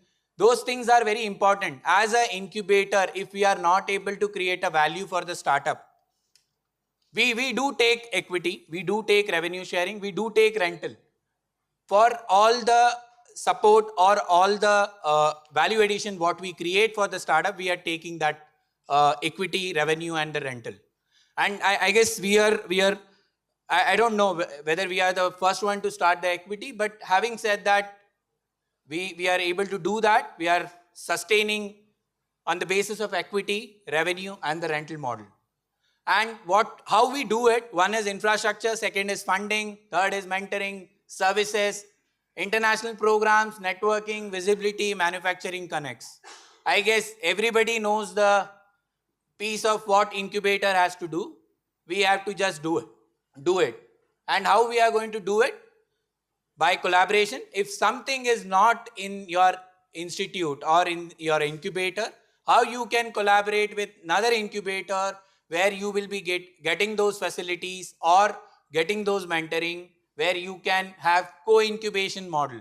We talked about that, right? Something called co-incubation. We started, I guess, way back, maybe 10 years back, and we are doing co-incubation with multiple incubators. And we are happy to help other incubators, and we are mentoring. And in fact, I'm mentoring many of the incubators as well as startups. That's a different story. But having said that, if somebody is coming forward and they are facing some kind of a problem, we are there to help. At a ISBA level, that we are the body to help all other incubators if they are facing some problems. So, sorry Prasad, I'm just adding a point here. So, I represent Jito. We already have a co-incubation with Sign actually, and we use your facilities also when required. In fact, the reason why I asked you the question, because we are self-sustained. Okay. From second year of operation as a pure incubator, and we are self-sustained. The reason why I'm asking you, because SIFS is coming down very strictly and telling that even this management fee of 5% they give right now is going to get abolished very soon actually. But do we have to depend on only one Exactly, no. So, no, question is whether should we be dependent on fund itself. That is another question actually. That's the bigger question that's going to come in future. Because government is trying you are to... asking whether we should depend on government funding or whether we should be going for another funding. Exactly. There are so many avenues. There are so many avenues now come up, and we should be tapping on that. If your incubator is 3-year-old, you can get a CSR funding from corporates. How many of you are actively tapping corporates to get the CSR funding? So Prasad, while it's easy for academic institutions to get CSR... No, I don't agree to that. No. I don't agree to that. In fact, I'm an example myself. I'm telling you actually, private incubators, it's very difficult to get the CSR because you don't get ATG in the first place. Forget CSR actually. CSR comes much later. So I'm just telling you if you are a Section 8, if you are a Section 8, and you have created incubation activity to help the startups, yes, you will be able to get 12A and ATG. That's a different topic altogether. We will discuss over a dinner or tea. Okay, so now coming to the topic, how someone has to manage or implement the grants. What I have done is that I have kept very similar slides. If you see that slides, there are a lot more difference when you're managing grant and seed funding. I have kept it very simple so that everybody will understand. And there are, when I'm writing in one sentence or one word, there are little complication to this, whatever activities we do. But having said that, whenever there is how we source startups. One is by call for application. Grant is something, if you have got the grant from government, we have to do call for application. What we have to do is that we have to have some kind of a selection criteria which will help us identify good individual, good startup to come on our incubation, where you will be able to create some kind of a value to that startup, as well as you will be able to raise funding for them. So whenever we engage with any startups, for us or for whenever we engage with any individual, we see them as our potential startup. For us, those are the individuals who is going to create a venture someday, and they will be getting incubated with us. That's the secondary thing, secondary piece of our incubation. But having said that, we put our heart and soul to create some kind of a value for that individual or for that startup so that they can create a venture. If they are converting to incubation where there is an equity model, that is well and good. If not, we are okay with it. If you want to, if I can give the number, yeah. So we supported more than 1,000 plus entrepreneurs. So only 241 startups we have incubated. So we are not behind all the numbers. What we want is that if somebody sees a value in our incubation, they should be able to come forward and get incubated with us. That's what we believe. Sorry, I'm going here and there because, yeah. So one is individual LLP and private limited or startups we have to engage when we are giving grants. But having said that, what we believe is that uniqueness, what is the competition and competitive advantage and target market or size they are going to target. Whenever somebody is approaching us, they are at an ideation stage or a prototype stage for the grant purpose, we first see what is the uniqueness they are going to bring. At an incubator level, our job is to give a very honest feedback whether that idea is going to work or not.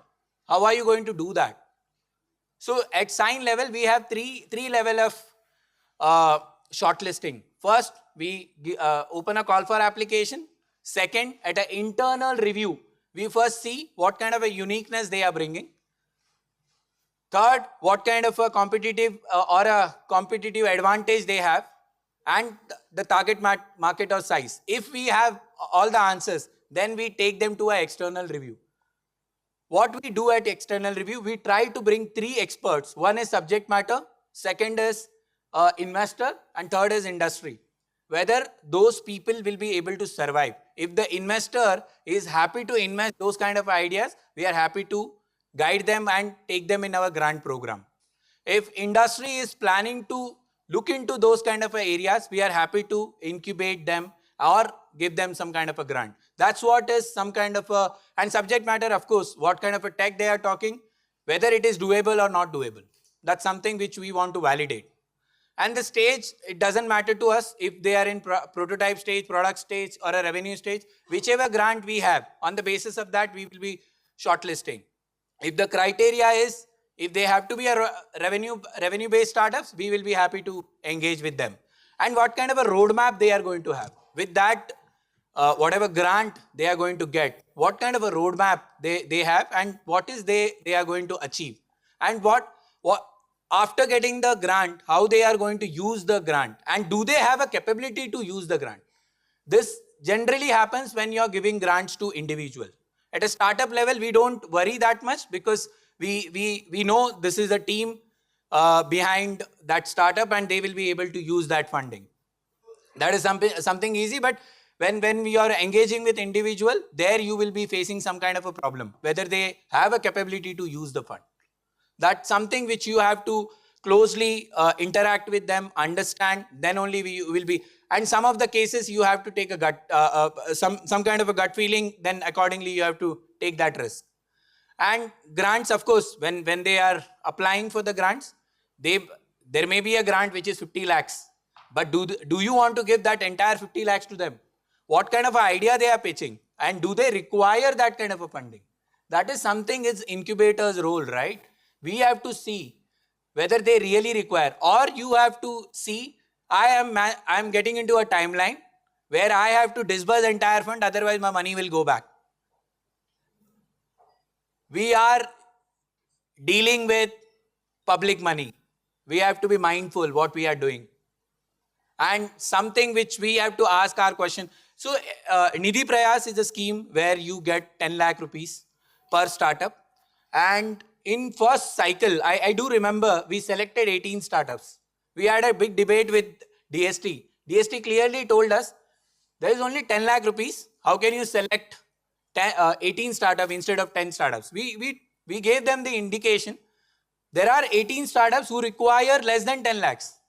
That's why we want to support 18. Of course, there is a burden on us because 10 startups you will be able to manage properly. But why you want to go for 18?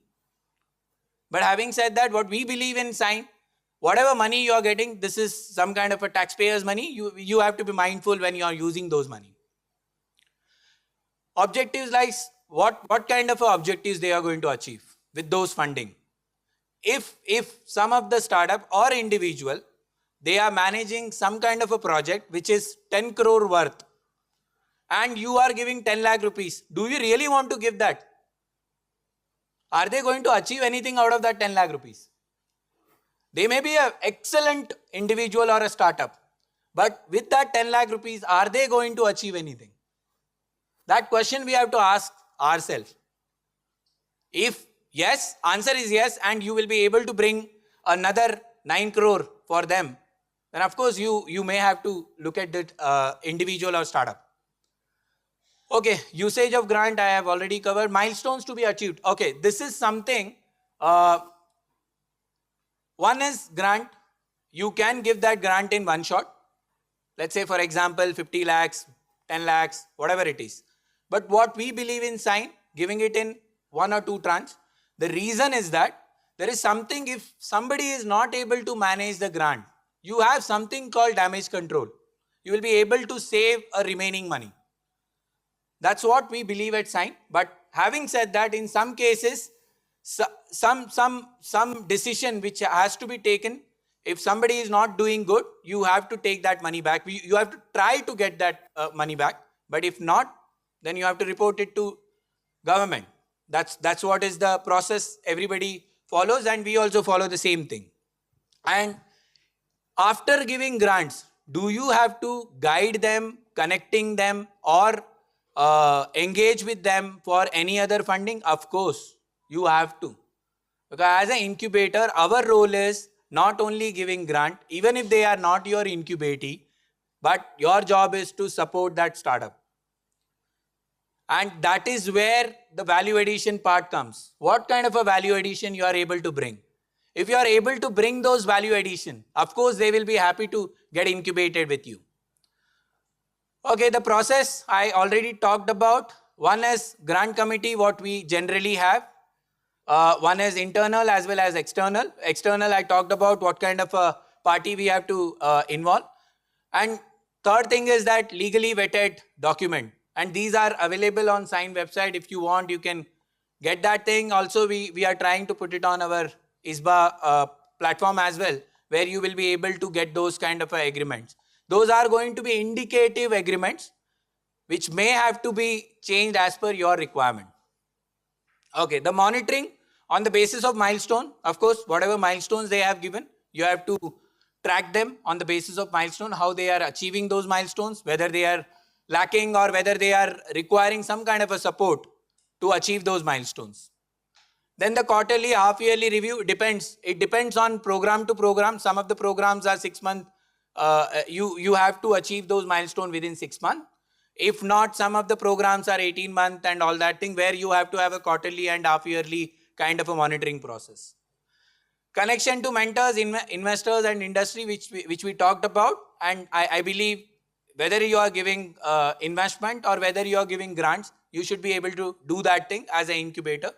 Usage of fund through UCSC. I guess there is a format which has been given by government, which we believe we have to follow that, and that has to be CA certified.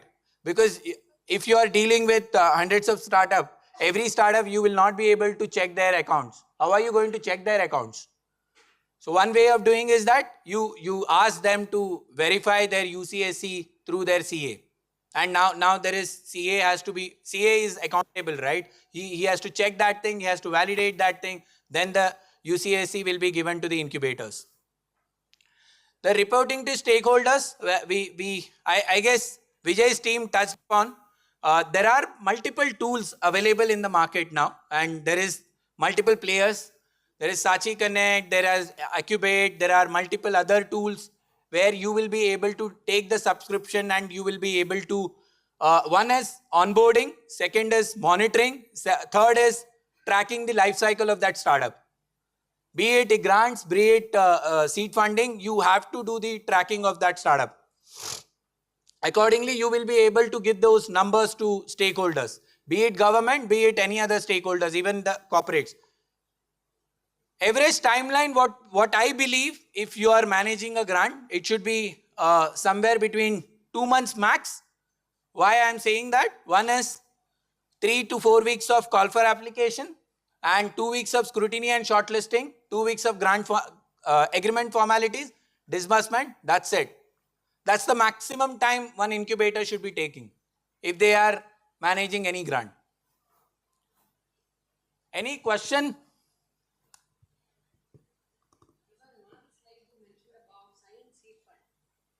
Yeah, so I will come to that point.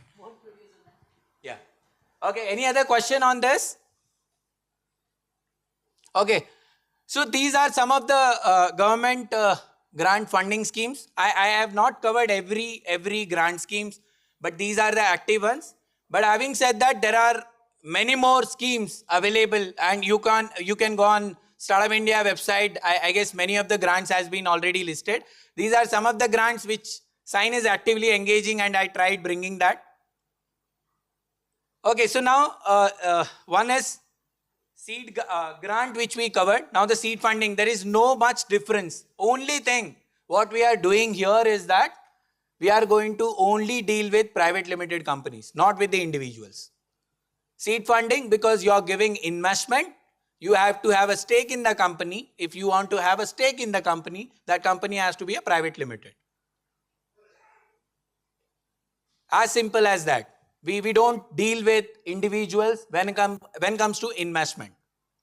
But having said that, if you really observe the entire slide, there is no much difference. Only thing is the due diligence part and the IC part, that is the additional thing. And the reporting will remain same, all other remain same.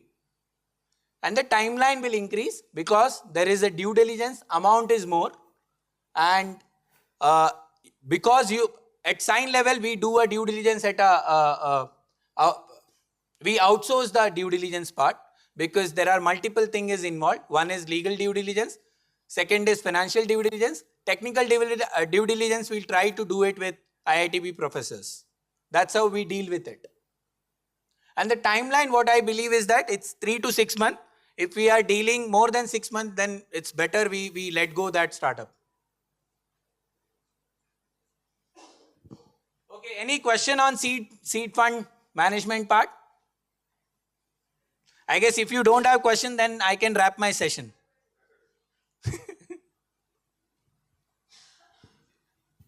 It's not linked to seed fund, but it's linked to, let's say we have funded this startup under some government scheme.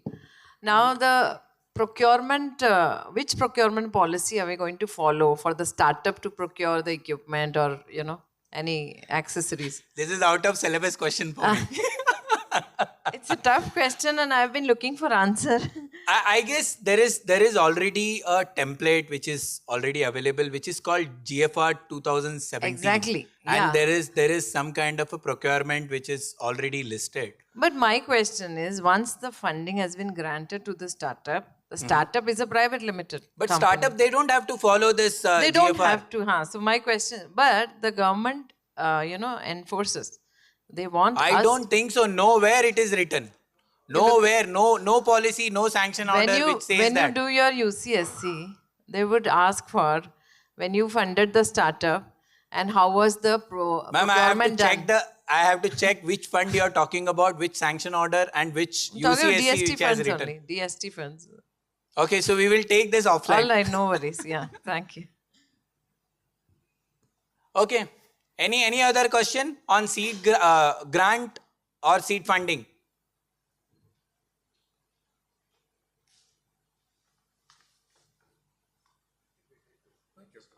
I will listen to this question. Just a quick question. Are you incubating only IIT Bombay? No, we are open for all. Okay.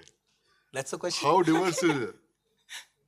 Sorry? How diverse is it? Like in terms of geographically, are the companies I coming have from... not done that, but having said that, we tried covering startups from Kashmir to Kanyakumari. east, west. I guess all. Why would you Why would you select Sign versus T-Hub, for instance?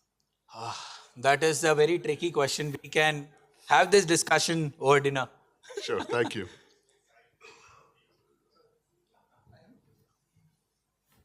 Yeah, but there is an answer to that, but I will try to cover later. Yeah. Prasad, I have a question. Once you invest in a company, By the way, we have signed a MOU with T-Hub. Sorry. So I will tell you what happens. Sign also has some kind of a thing which is not available at IIT Bombay. So we believe in collaboration. What we believe is that we will not be able to fix all the problem of startup. There is ecosystem players, how we can work together and solve the problem of startup. That is what we believe. And I guess we were the first one when we met in Mandi. I was the first one to go to Vijay and ask for can we sign a MOU? And I don't know after the MOU what we did, but having said that, there is exchange of startups. That is started. Yeah, I have a question. Once you have your exit, so you will, you will get some return from your equity investments.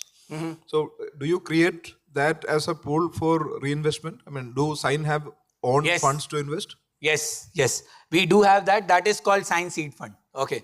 So I will tell you there are two things. One is Sign do take a equity when we incubate. When we incubate and when we get a return, we don't distribute that. It goes into our Sign pool where we do a funding. That is one part of that. Second, wherever we do a seed funding, there is a mandate from the government how we can utilize that fund once we get the return. It is there in the government mandate how we can utilize some of the portion. Some agency asks return. For example, I can vouch for DST. DST never asks money return, right? What they say is that whatever return you get, you have to plow back and you have to reinvest in startups. And I guess it is already well defined and I don't want to answer anything else on that. But having said that, at Sign level, whatever investment we do, some of the part goes into our pool. We call it as Sign Seed Fund where we do investment. Yeah.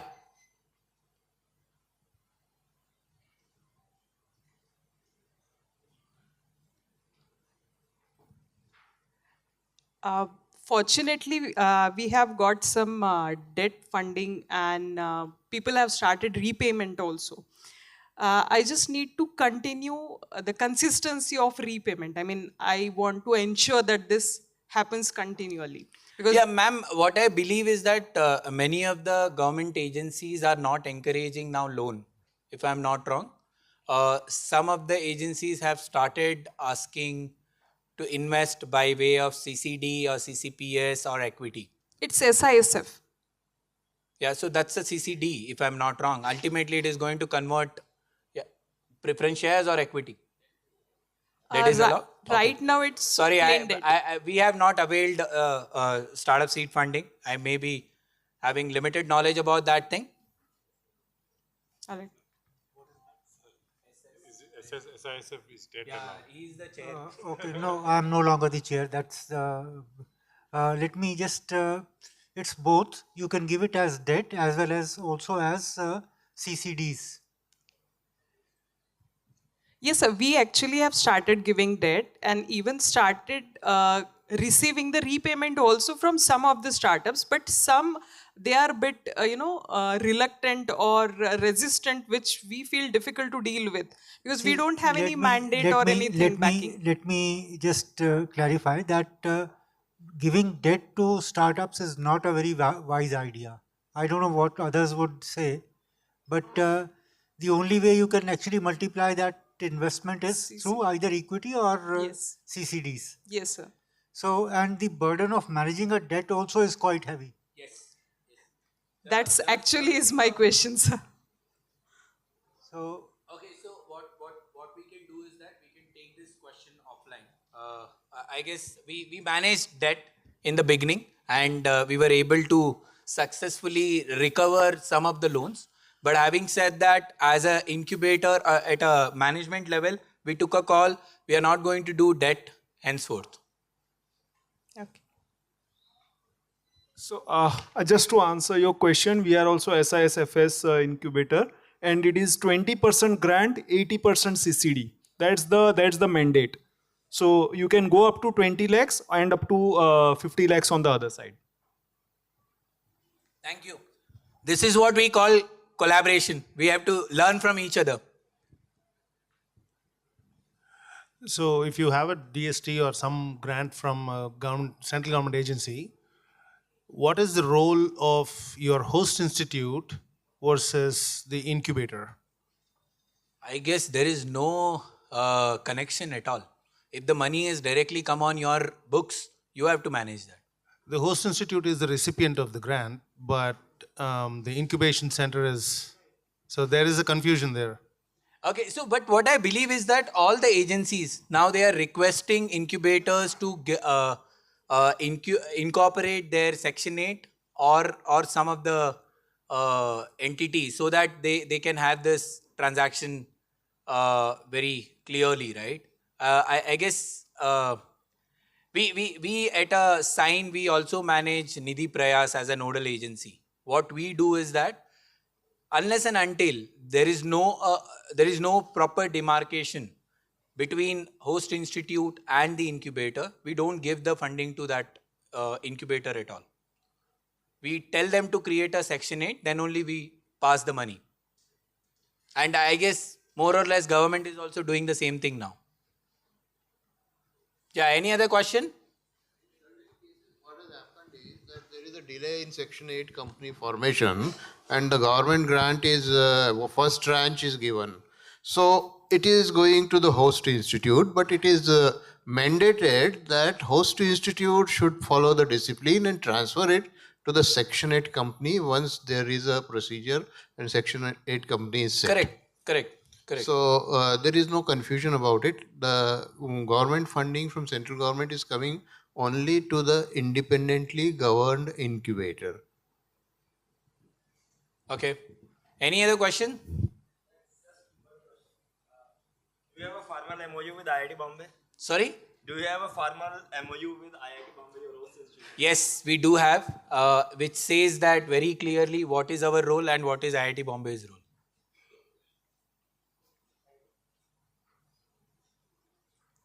I guess any incubators to run successfully, you have to have a backing of host institute. And when I am saying backing, there has to be a proper roles and responsibility. What is the role of host institute and what is the role of incubator? And I guess if you have that clearly put on some kind of a document, and there will be no conflicts. Yeah, any other question? Just one question. We are an incubator in Punjab and we are a society. It is a standalone incubator. It is not associated with any institute or university. So societies are also eligible for this seed funding? Okay, so sign is a society by the way. Okay, fine. Thank you, you have answered. Okay, so what I wanted to cover. Since there are a lot of questions, I am Ramanan, former mission director of Atal Innovation Mission. There seem to be a lot of questions on the role of the host institution versus the incubator. The whole idea of the incubator, setting up the incubator, was to set it up in a host institution. And the reason was you first have a university resources which are available, the institutional resources. You have students whom we want to encourage to become startups, and therefore that student body is there. And thirdly, you have to have land and other facilities which an incubator will not have initially to begin with. So it has to have the support of the host institution in order to do that. But for the running of the incubator, almost all the government agencies now have ensured that you have a Section 8 or you have a private limited status, and that gives the degree of independence from the host institution in being able to execute more agile and quickly, and not to have the procedures, the bureaucratic procedures of the host institute imposed on the incubator. So I think this role is very important because India has almost 39,000 colleges and 10,000 engineering institutions, and incubators as a way of being supported by a host institution is really what India needs, and that is the reason why this whole setup was there. And many people, when I go to different universities, there is an active collaboration between the university and the host institution. And if you're not actively collaborating, it is to the loss of the incubator from my perspective, because you're not leveraging a whole lot of resources, capabilities, and facilities, as well as the reach. Take, for example, the universities. They have connection to the placement network. Now, all the companies who are coming for placement, why do we not leverage them for supporting the incubation and the innovation? We are all looking at placement, but we are not looking at innovation collaboration. And this becomes a great vehicle for, in fact, every university should have a chief innovation officer in addition to a chief placement officer. And they both should work together to make sure that innovation that is happening through the incubator is got to be known by all the private companies who are coming for placement, and then they can further support through their CSR funds or other research projects. I thought I would just add this. Yeah, so what I wanted to cover is that mode of investment, direct investment, everybody knows at an incubator level. One is loan, which we can give it to startup. Second is that co-investment and the grants. Grants, which we covered. Co-investment, which is both the incubators can invest in those startups. What I understand from government scheme, I may be wrong, but what I am saying is that if the scheme says we can invest 1 CR in startups, at sign level, if we believe we should be giving only 50 lakhs. And another startup thinks, another incubator thinks they can give or top up that another 50 lakhs from the same scheme or from the different scheme. We should be allowed to do it. But I guess there is a little bit of confusion. But having said that, having different fund, investing in the same startup is possible at an incubator level. That's called co-investment. I talked about co-incubation. Now there is co-investment model, which you believe you will be able to support same startup and with a different fund. With the same fund, we can get the clarity from the government. Yeah, so one is equity investment, discounted cash flow method. Everybody knows DCF, and you can invest in startups.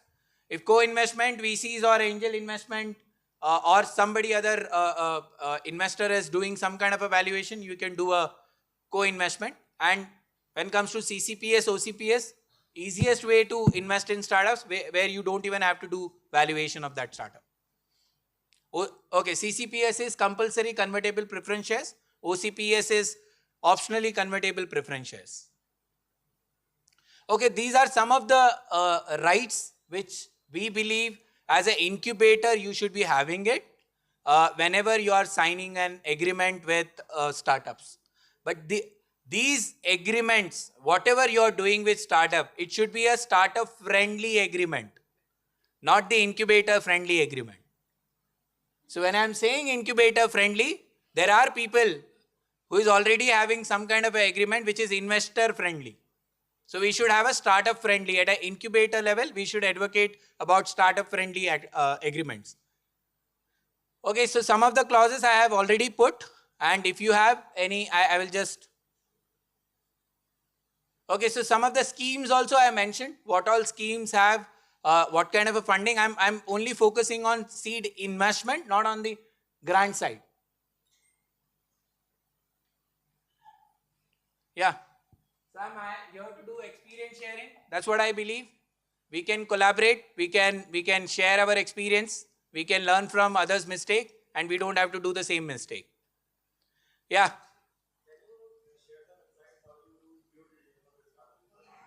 Okay, so I guess I have covered that. But having said that, whenever we do due diligence, there is internal review, external review, which we do. That is our own set of due diligence. But having said that, just to have a discipline in the books of startups, if startup is not having books, let's say for example, if startup is 3-year-old, then of course we do a proper due diligence. If startups are 1-year-old, where the books are not very proper, we try to do it at our internal level. By the way, I come from a finance background as well as some bit of legal knowledge. That's why it is easy to do it. But having said that, you should have in your team some kind of a capability who can do that thing. But having said that, there are people, there are service providers who are happy to do those kind of a due diligence.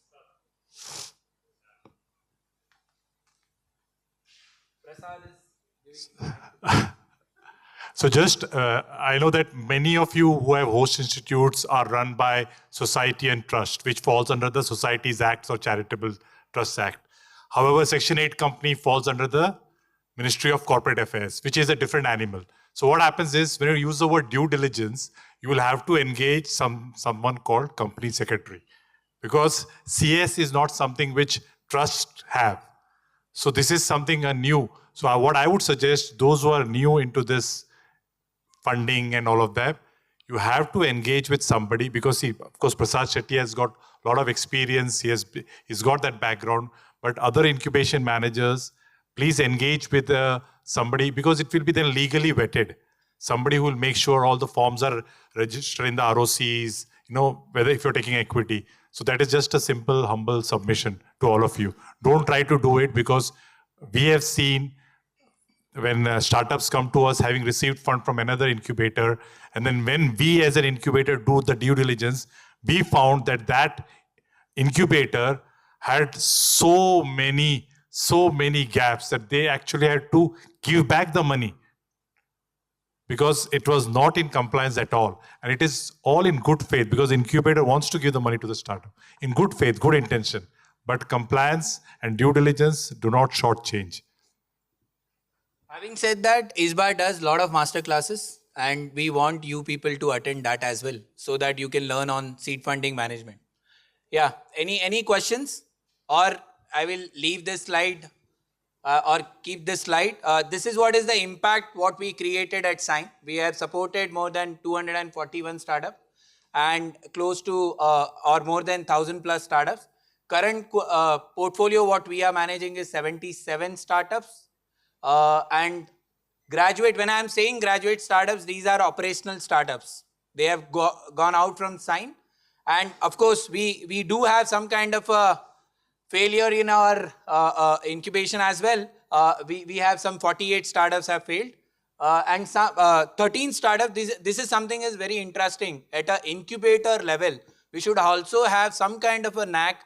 If certain startups are having some kind of a synergies, we should be able to merge them if they are not independently able to go forward. And certain startups, if somebody is stuck at something, and you should get some kind of a corporate who can acquire those startups. That is what is incubator role, correct? And this is what when Sign is investing $1, startups are going out and they are raising close to $190. And combined valuation of Sign startup is around 3.56. And I guess our startups have created more than 300 plus IPs and 10,000 plus jobs. That's it. Thank you. Felicitation.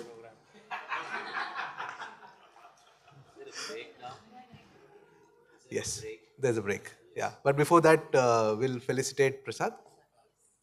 Okay. Felicitation. Who is going to do it? Yes, sir. Please, on the stage. Yeah.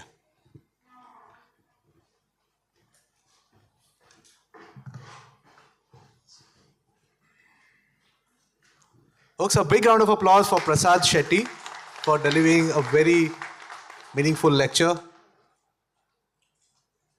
My name is Dhruvika and I will be your host for the night. And this is a flagship annual event of Asian Association of Business Incubators. And tonight we are about to embark on an evening of celebration, inspiration and collaboration.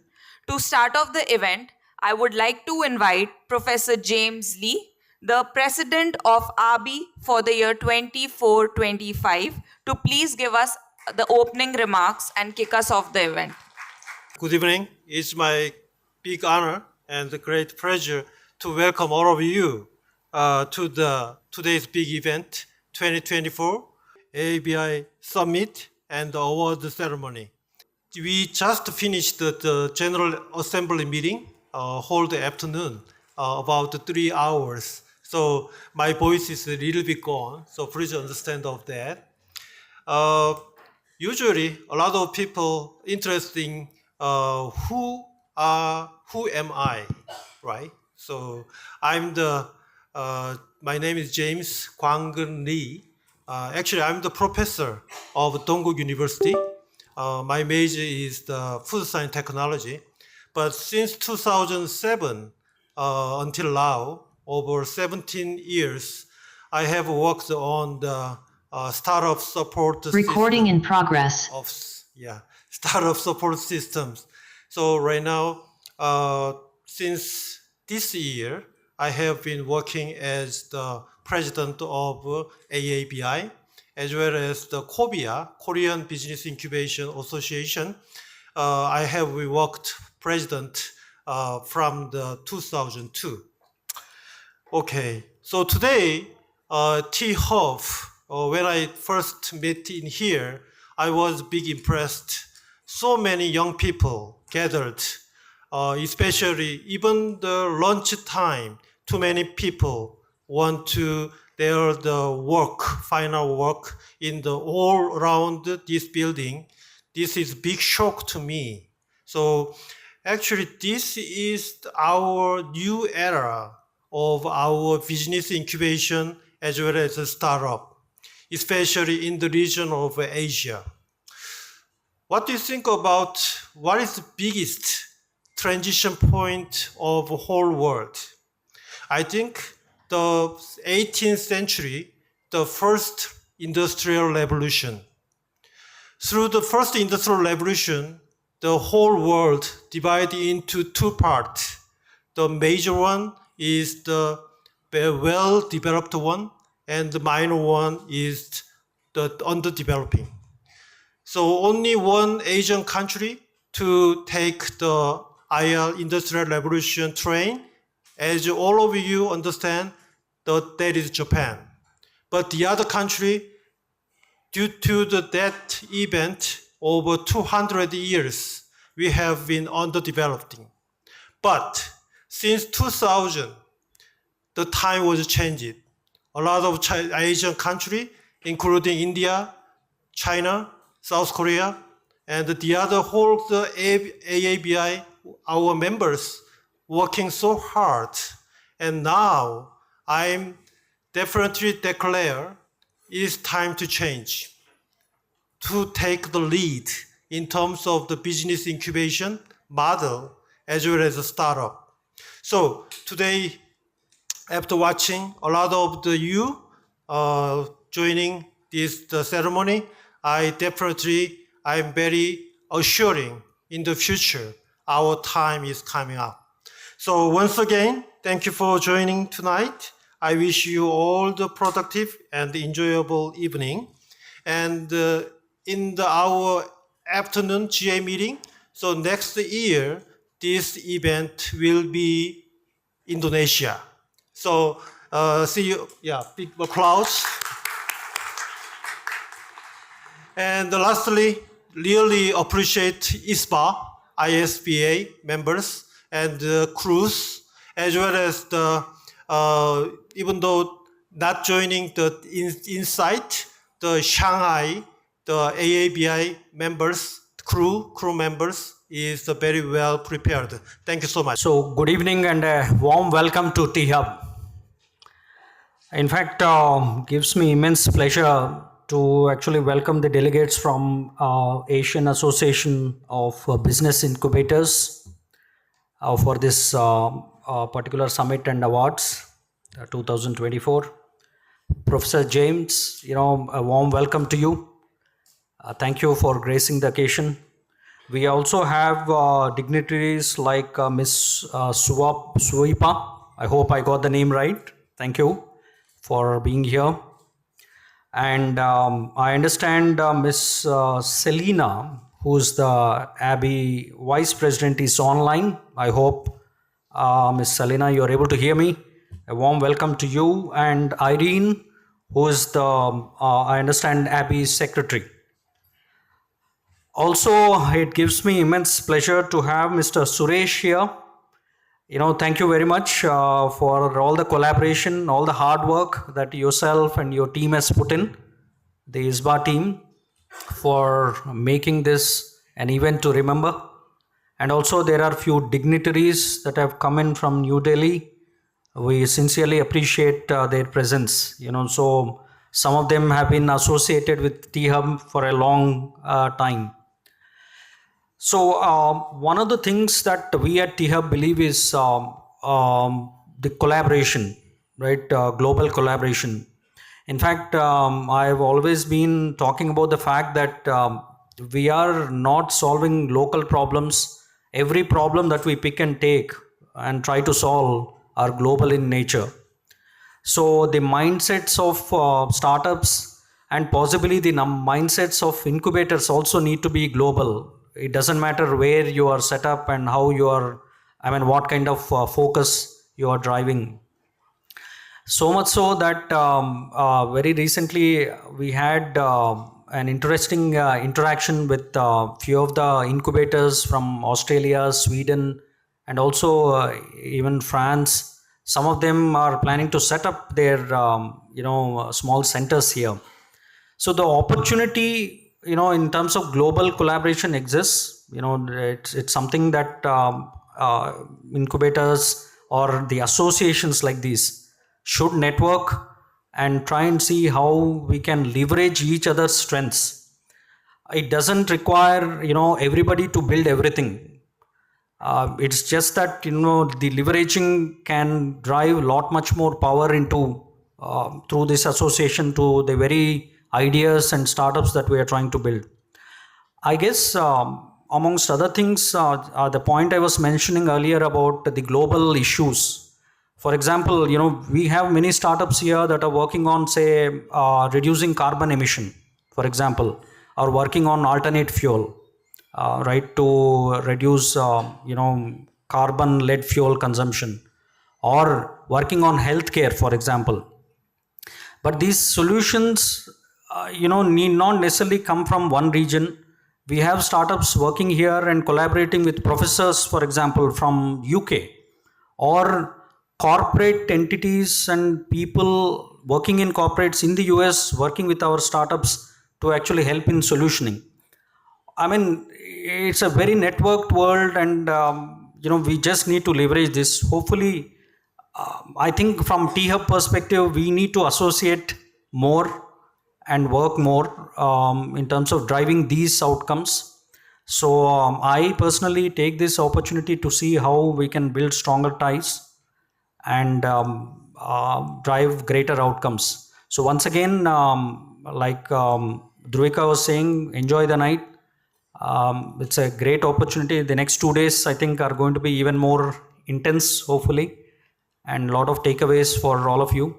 So all the best, and I'll see you tomorrow morning as well. Thank you. We have organized a panel discussion on AI transformation, challenges and opportunities for international business incubation. We have invited several experts from the ISBA community who will share their perspectives on how AI will be reshaping our business landscape and the potential Recording in holds progress. for business incubation processes. The panel will consist of 2 keynotes and 1 interactive session. And let's get that exciting segment beginning now. For the first keynote, I would like to invite Mr. Andrew Wong, the chairman of E3 Capital Malaysia, to share his perspective about the business landscape in the AI era. Mr. Wong, if we can please have you on stage. Good evening, everyone. First of all, thank you very much for inviting me to deliver the first keynote. Thanks AAPI, of course ISBA, and of course the most wonderful organizing committee in T-Hub. It has been a pleasant day for all of us, especially those who are attending the AAPI General Assembly. So, when I was asked to give a keynote about AI, guess what was the first thing I did? Anyone? So I asked ChatGPT. So I asked ChatGPT and said, what should I be saying? So welcome to the era of AI. So I'm deeply honored to take this opportunity to keynote this session, particularly because this is a very, very exciting era, very transformative. And I'm not talking from the perspective of the technologies, because I'm not, but I'm talking from the perspective of a user and a business practitioner, and how AI, how do we view AI to be in the coming future. As Trudeau says, the Prime Minister of Canada mentioned, the pace of change is accelerating, and nowhere is more evident than in AI impact on the business landscape. I believe it's very true today. It is very, very relevant, because this is actually a mega trend. 25 years ago, Bill Gates wrote in a book in the 1990s, Business at the Speed of Thought. And this is he discussed how business and technology are integrated. We started to see that, right? The birth of the internet coming in, and of course countries like Malaysia, India were actually rushing through to have that kind of, aside from USA, the kind of technology dominant. But AI is entirely a different ballgame. It is disruptive. It's a disruption. And like it or not, today, whether you are in a traditional business or you're in tech, AI is central in our world today. We can't avoid that.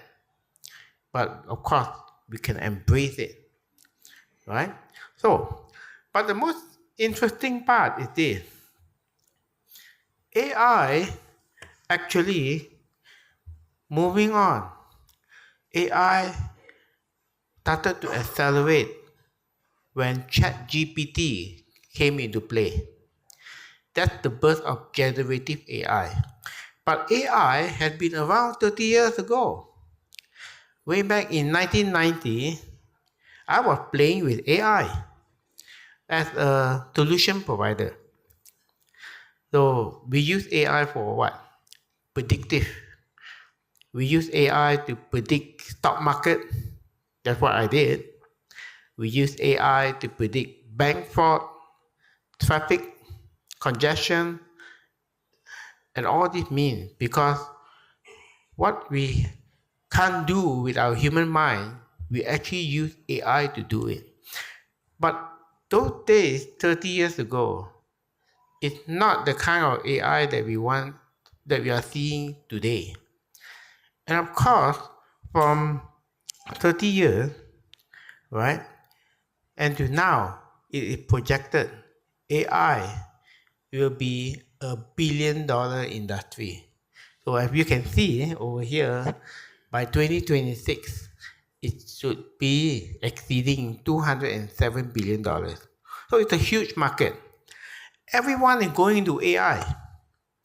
Every single tech company is also looking into AI. I don't blame them, because that is the trend. How do we capitalize that? And moreover, sorry, I didn't use my script because there's a lot of data to be involved. So, in the period starting 2010, there were only 240 related AI fundraising round, and that time technology was just starting. The AI tech was just starting. Okay, but it started to accelerate beginning 2015, and for the last decade, AI deal volume achieved almost 4 times in the last decade. So the tipping point is again ChatGPT. When ChatGPT was unleashed, then considered one of the pioneers of AI, the whole world suddenly woke up. The whole world suddenly talked about AI, generative AI. And today, a lot of technology based on AI start to spring like flowers. Let 1,000 flowers bloom. So this is very interesting. Okay, this is very interesting. And what I like about this is that in this artificial intelligence, AI started with over 2,000 funding rounds in this sector. As of 2024, September last month, AI funding round has reached 3,684 year to date and is on track for 5,000 at the end of this year. Hence, different industries are adopting AI right now. You can name that, it's all listed in there. So every aspect of industry is using AI. So that's back the question. Are we there? Are traditional businesses looking into adopting AI? Are we helping businesses to adopt AI? So we have a role to play, not only just as a technologist, but as a technologist that is going to be impacting businesses, impacting the global economy. The core aspect of AI is data. So we have reached that data part in the early part of 2000. Then, now the advancement of AI came in with better algorithm. The days of my 30 years ago playing with AI is so much different from today's AI landscape. So we are living in very, very interesting time because AI helped to turn a company with nothing to become very, very competitive. If only you can leverage data and AI. And the fact is, digitalization today enables the fastest proliferation of data and AI at the same time. So if a company is not leveraging on digital for it to grow, it will be left behind. No, it won't be left behind, it will die. You will see the death of companies because of the changing transformative trend of AI. AI makes a difference in our life today. You ask yourself, how many of you uses AI? If you are an academic, let me ask you again, if you are a lecturer, how many of you uses AI to prepare your lecture notes? Anyone? Show a hand. Oh, there, I see one of them. There you go.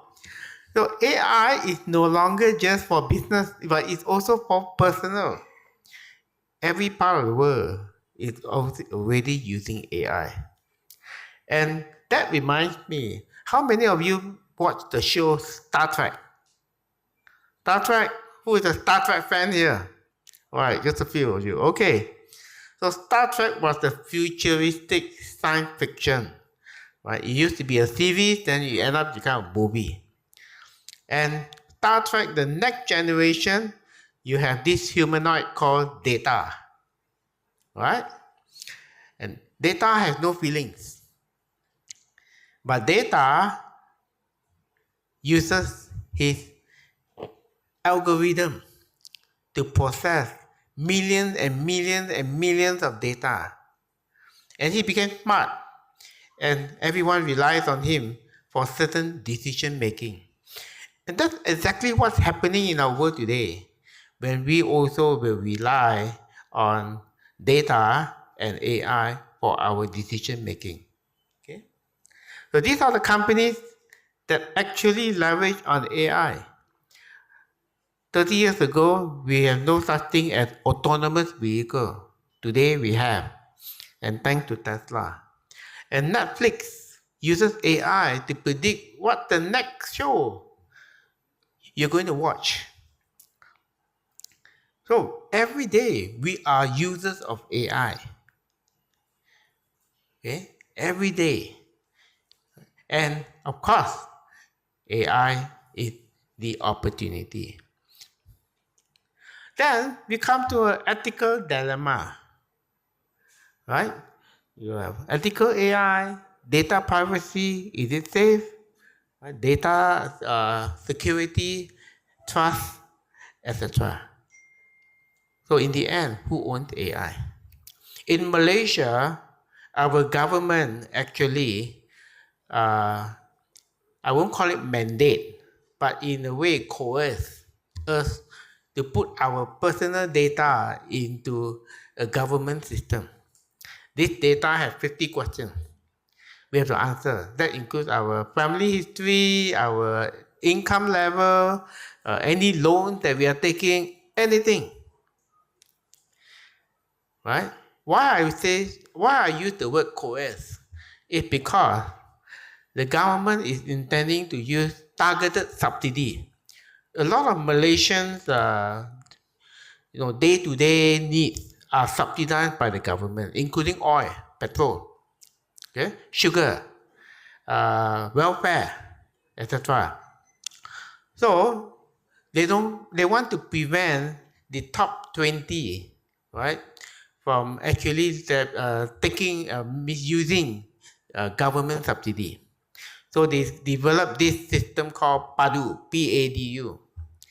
And this is where AI happens in there. The government is using all the data that we have put in. Altogether, I think there was about 10 million data. 10 million people that put their data in that centralized system. So that begs the question, is it safe? Who owns AI?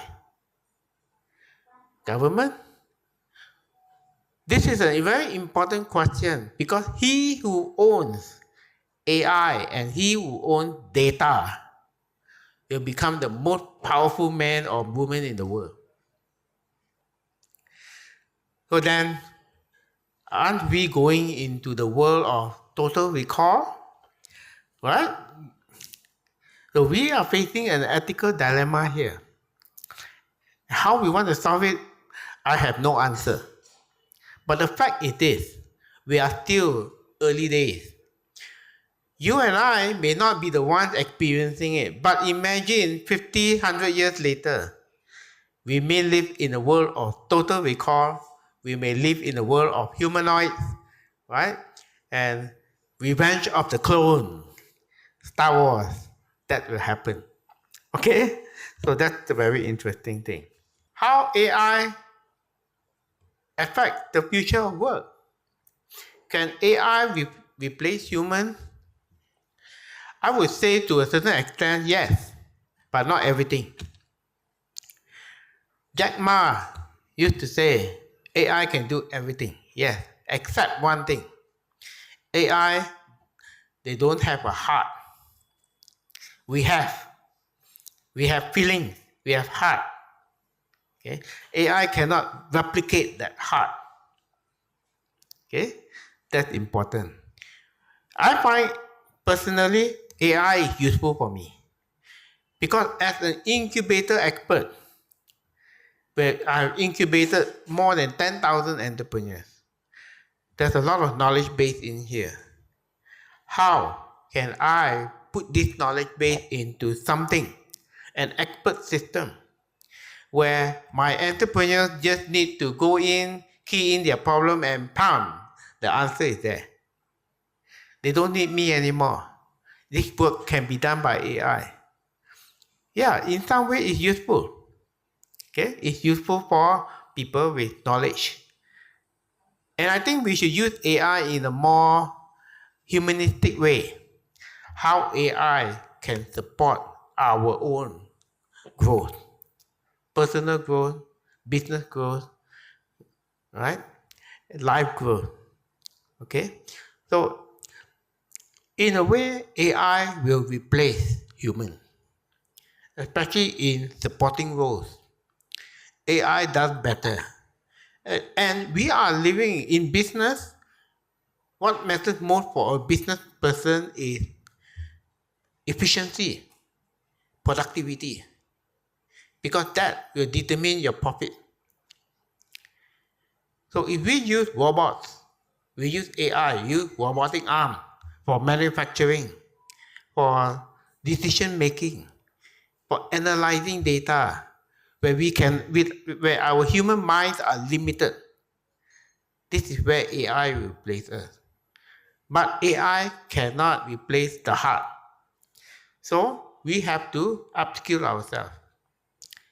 Upskilling is very important. But how can we upskill millions of people? So that's a question that our government will need to think about. So AI for business. AI improve innovation. AI improve governance. Okay, AI improve personalization, as well as AI provide autonomous system. In a way, the entire business model of our business has to change. So no matter what, we have to put AI in our business model. There's no two ways about it. Because again, 30 years ago, we talk about the knowledge economy. We talk about, information economy. Today, we talk about knowledge economy. So it's totally two different eras. We are now in the era of AI. Closing thoughts. The future belongs to those who prepare for it today. We cannot avoid AI. It's not an option anymore. Big, small, traditional type businesses, you need to use AI. Okay? But instead of wallowing how AI is going to affect us or impact us, we should be looking at preparing ourselves for AI. Put AI into the central of our business planning, because there's no way to avoid it. There's no way to say, no, I don't need to use AI. What's most important is preparation. Prepare for it. Because when you prepare, right, when you prepare and when you do, that's where opportunities are open. There are 1,001 opportunities that's available.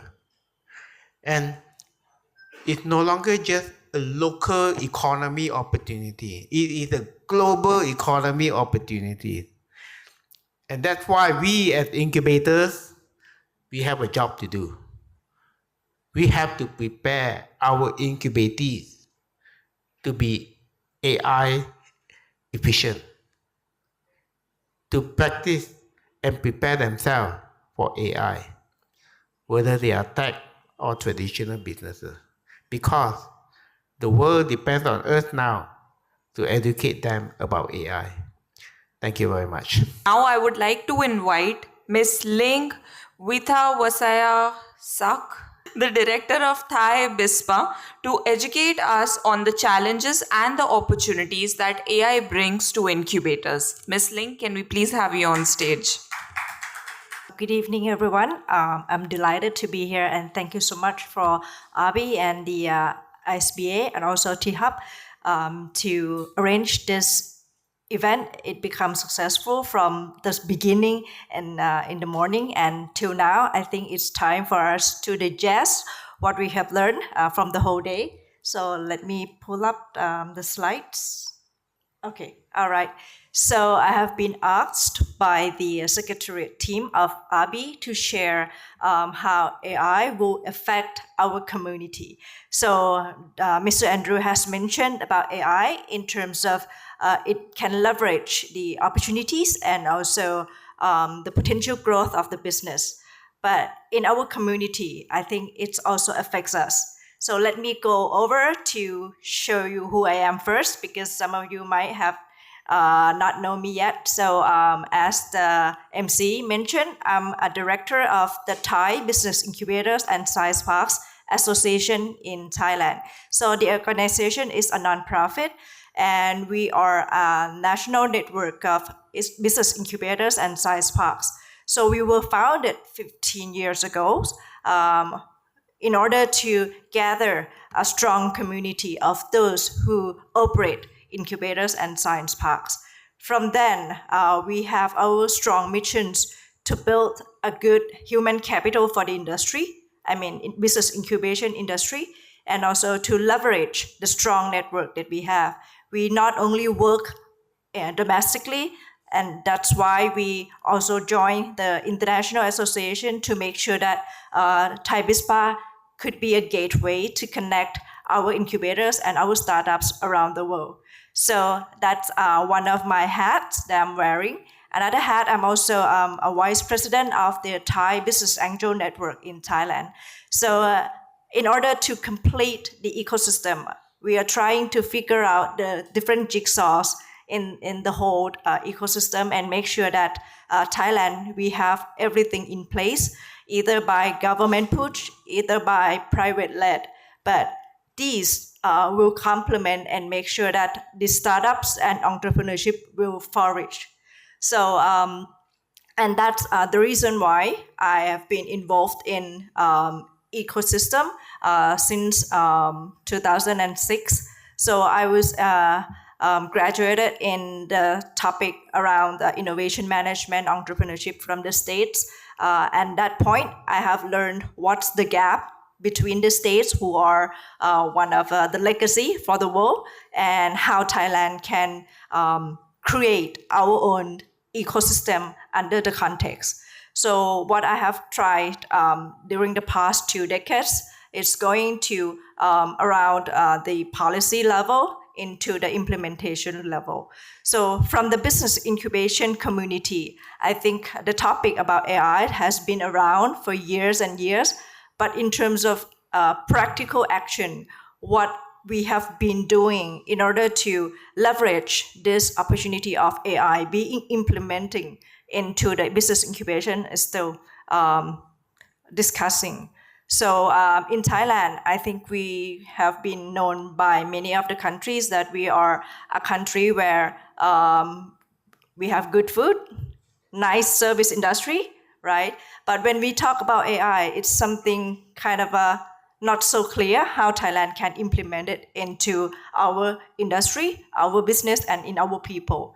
So same thing, when we talk about business incubation, as the association, we are building the awareness of those who work in the incubators, because they might know that AI is coming or AI is in the business now, but as they are grooming the startups, not many of them know what to do with AI, not even for their work, not even for startups. So that's something we are trying very hard to build up the awareness around it. So today, my talk would be around the overview of how AI will be integrated to business incubation, and also to explore the immense opportunity it can create for business incubations and entrepreneurs we are grooming.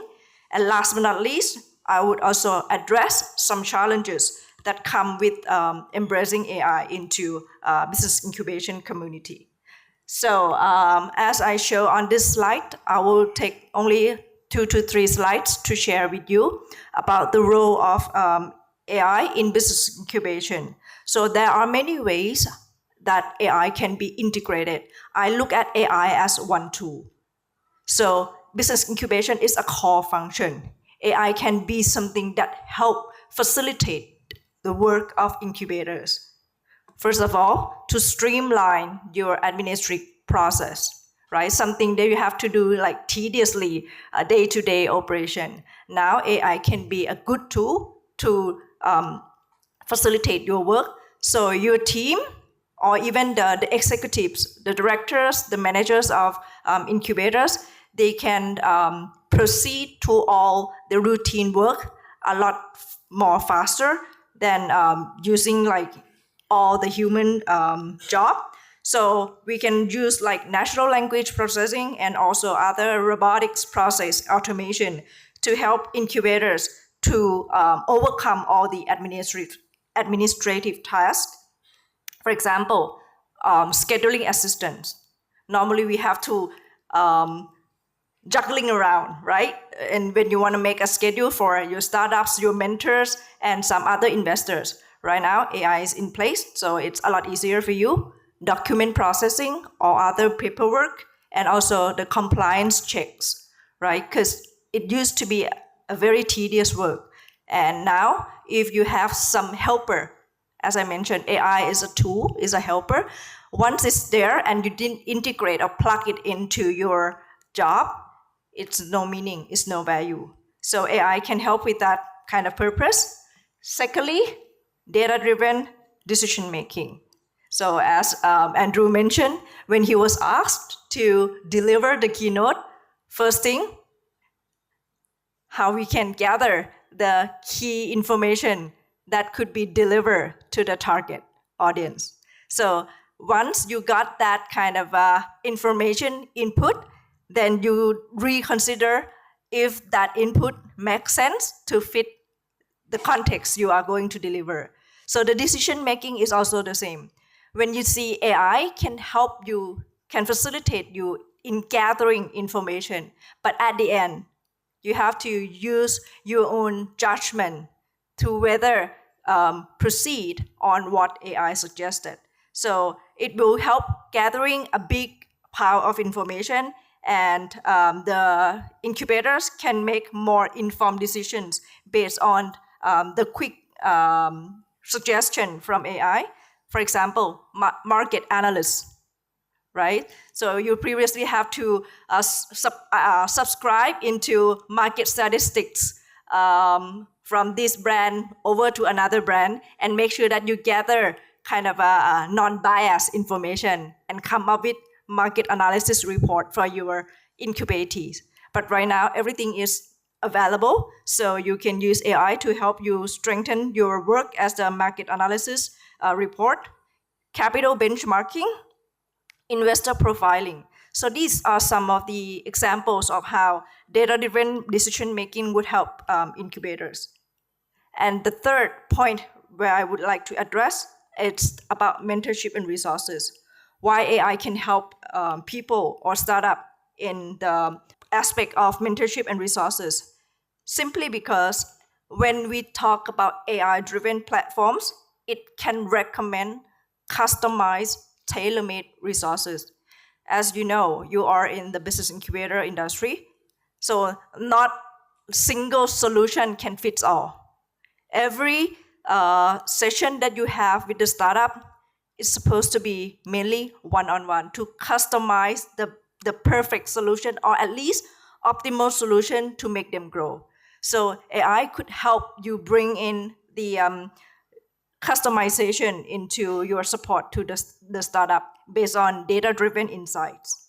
And last but not least, the role of AI also help you enhance network and collaboration. Of course, AI cannot replace human touch, but they can identify, or we simply call know who, right? We can know how right now from searching AI, but it even better if we know who and use our relationship trust to build upon the relationship amongst people. So these are the four key roles of AI in business incubation, which comes to the opportunities. So what are the opportunities that AI brings to business incubations? First, scalability. So AI will enable the incubators to scale our operations dramatically.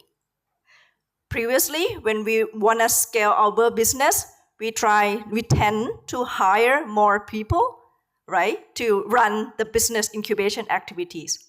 But right now, when people know how to utilize AI into their operation, some of the work has been delegated to AI, and now we only have people to do just some jobs that needs heart, that needs human touch, that needs people skill. So virtual incubation will be a lot easier with AI to remotely support startups globally and to break the geographical barriers. Secondly, the opportunities of having AI is to help do predictive modeling. So when you are grooming a startup, you try to come up with what business model, right? How to make them grow, how to make them success, how to make them wonderful in the business. But when you are tired, this needs a lot of creativity. So AI would ease your job, but doesn't mean you are out of your business, but it would help you, give you some guidelines how to create something more valuable to your startups.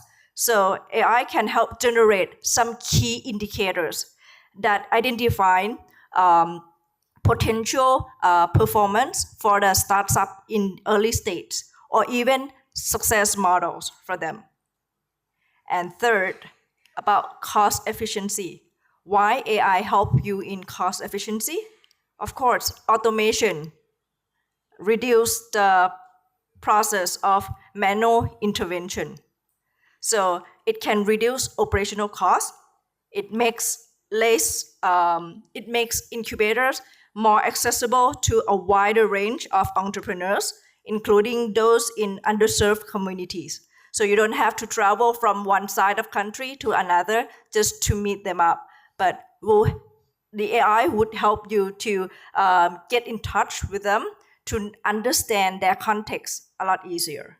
And last but not least, AI can help accelerate innovation.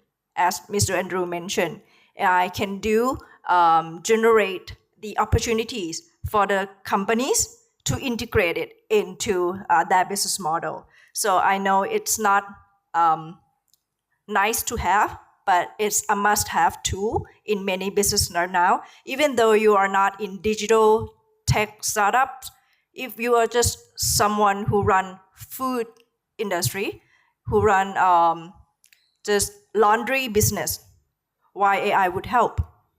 AI can be a tool to integrate you to do CRM, right? To build relationship between yourself as a business with your customers, to help you to understand, to empathize your customers more and more. So that's why incubators can help startups incorporate AI into many sectors: healthcare, finance, agriculture, and many more, to increase competitiveness and growth potential. Anyhow, there's not only opportunities out there, challenges also something we have to consider. First, as AI are the tool to analyze the big data, how can we make sure that we have a good access to quality data? Quality data, in my meanings, covering both quality in terms of how good the structure of data has been prepared, and the amount of the data that makes your machine learn it well enough. So a high quality, a well-structured data, where many startups lack of the data infrastructure. And it comes to the role of business incubators. How can we help them to find a good infrastructure to fully benefit from AI? We need to assist our startup in data management and also some governance.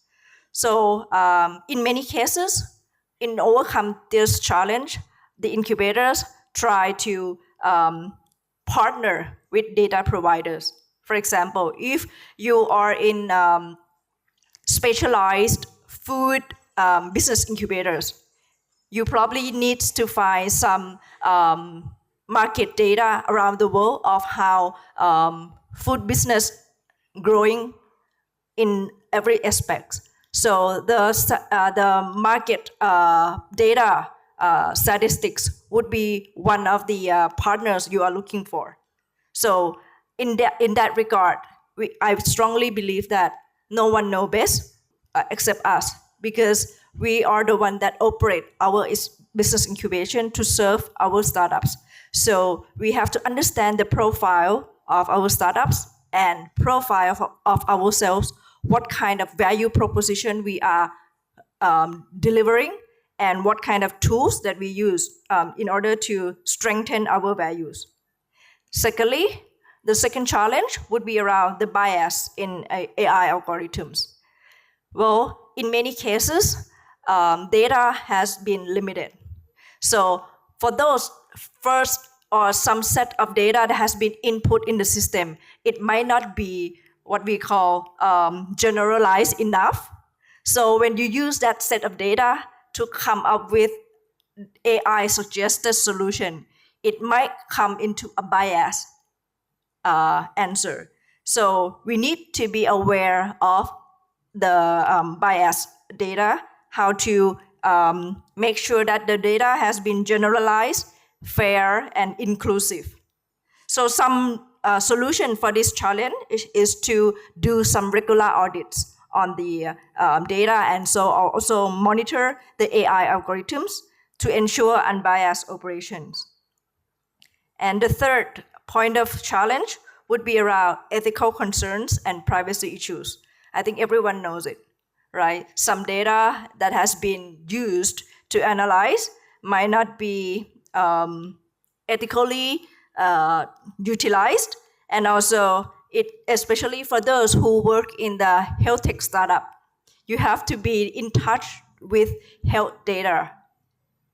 It's a lot more complicated in order to use people's health data and come up with your suggestion, because it's very sensitive data. So the solution for this challenge would be around how the incubator can educate startups on ethical AI usage and also data protection. And last but not least, skill gap.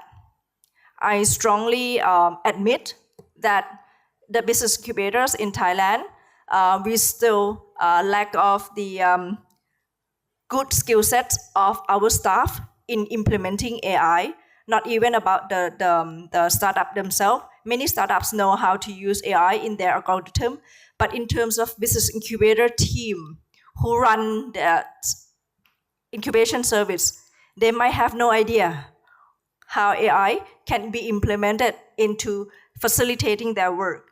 So I would suggest every incubators to have AI training programs, mentorship, and also partner with AI experts to make sure that the business incubator can leverage on the opportunities of AI into their operation. And I think that's probably the last slide that I mentioned. So I know that AI presents a transformative opportunity for business incubation very much, enhancing business incubators to scale, to reduce costs, to accelerate innovation. However, challenges such as data quality, ethical concerns, and the need for upskilling people still be mitigated with the right strategies. So I strongly believe that as a group of community of business incubators, we can help collaborate and innovate AI into our operations. Thank you. Thank you so much for that, Ms. Lin. Moving on, we are going to start off with the interactive panel discussion now. I would request the moderator to keep it up to 20 minutes since we have a constraint on time and everybody has had a very long day. So I'll give you a 5 minutes heads up at the end so you can conclude the panel discussion by then. For the panel discussion now, I would like to welcome back Mr. Andrew Wong, Ms. Ling, and I would like to invite Mr. Ojaswi Baber, the CEO of Amity Innovation Incubator Center, to join us for the discussion. This special session will be moderated by Dr. Balachandran, the VP of ISBA. Please join us on stage, sir. Good evening, friends. On behalf of ISBA, we welcome all the OBI delegates, both who are present, physically present here, and those who have joined online. And OBI, let me also welcome all the Indian delegates to this OBI summit. Immense pleasure to moderate this session. We had two interesting keynote topics. All of us are aware of the importance of artificial intelligence. So the very domain of artificial intelligence itself was incubated for about 60 plus years. What started as a Dartmouth project in US way back in 56, it took several elements to come together to become a usable tool for the society. Even in the Stanford Artificial Intelligence Laboratory, sometime in the early 2010, 2011, the ImageNet project, which was collating several images, annotating them, tagging them, all that could not be used for a productive purpose. The use case was not found that easily.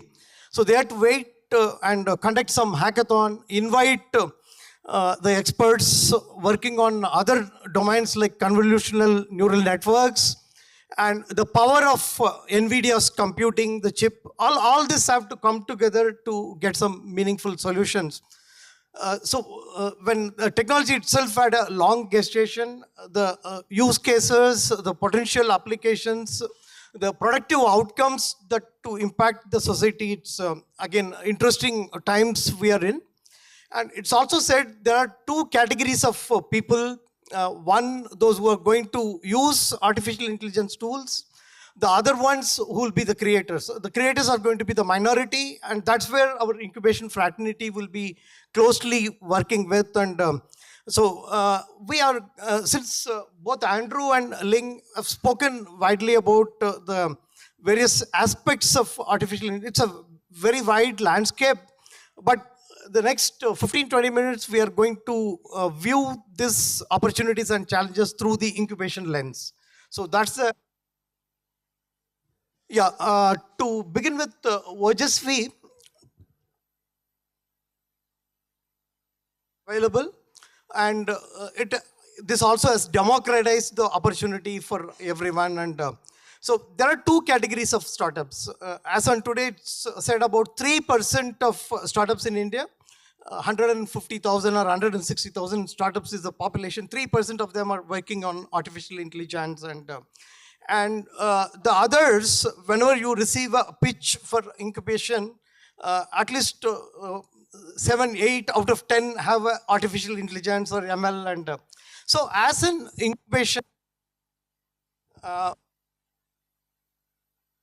talk about digital adoption for SMEs.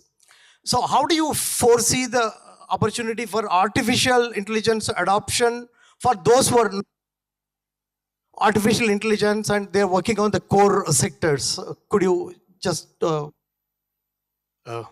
Thank you, Vala, for this opportunity.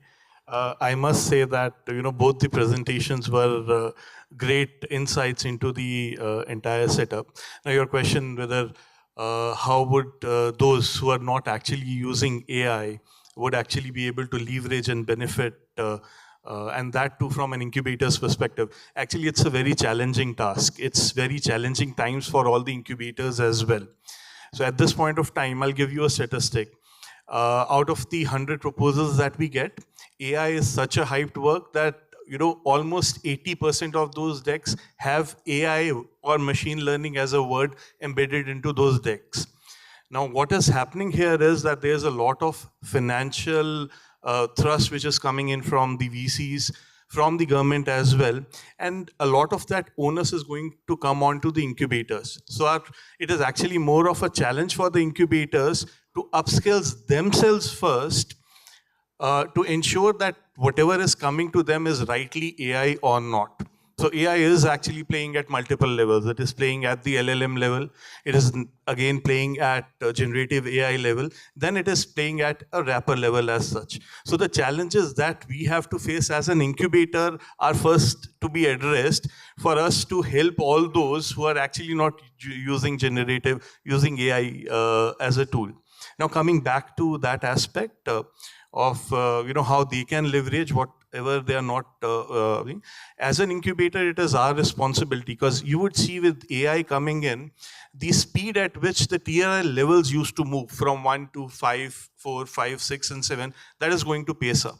So now for market validation, for initial prototype development, if it is a software setup or a prototype development, what used to take 3 months is probably going to take 15 days to 20 days, or let's say 30 days per se. If it comes to any of the other aspects wherein there used to be a founder which did not have much technical knowledge or just technical knowledge but no business knowledge, thanks to AI, he would have access to all that business knowledge, making the TRL move up the TRL levels much faster. So as incubators, it would be our responsibility to first understand AI at depth level, and then help all those startups who are not using generative AI to make them understand how they can leverage that to outpace their competition, fasten up their speed from TRL 1 to TRL 4, 5, or whatever levels are there as such. But the first onus is on us to upskill ourselves. That aspect also brings me back to what Andrew spoke about in his presentation about skills. You also certainly mentioned government should think on that. But what Vajasvi is talking about is predominantly the skilling the incubation team to handle the emerging needs. So what are those baby steps that would be required from the incubator management to skill their core team so that they first understand the basic aspects? Okay. Now, I think the incubation management team played a very, very important role. Because why? The incubation management team need to keep abreast on what's happening with technology today. So definitely, we have to upskill ourselves, improve our knowledge on AI, and disseminate this information not just to the incubatee, but also to the market in general. Because the incubation manager or the incubation team actually connects the incubatee with the market. So if the market is not ready, then we have a disconnection. Now, if you look back 30 years ago, or maybe 20 years ago, we talk about digitalization. I talked about digitalization 20 years ago. And that was an uphill battle, right? It's an uphill battle. But yes, some do adopt digital strategy. Those days were ERP, right? ERP, CRM. CRM wasn't that popular actually, but ERP, yes. Okay? So, and 20 years ago, I was dabbling with AI. But AI, when I was doing my time, I actually failed in my business because of AI. So people are not ready. But then again, the clock is moving faster than what we were 20 years ago. So we are running against time. Now we are moving into IR 4.0. And a lot of our SMEs, our traditional business, are not even IR 3.0. They're probably IR 2.0. So we have to work very closely together, not just among ourselves as incubator managers, but also with the government. The government has an important role to play to educate the industry that they have to upscale. They need to improve.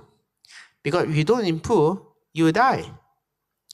And what we see today in our economic, GDP and so on that goes up and down, is economic transformation.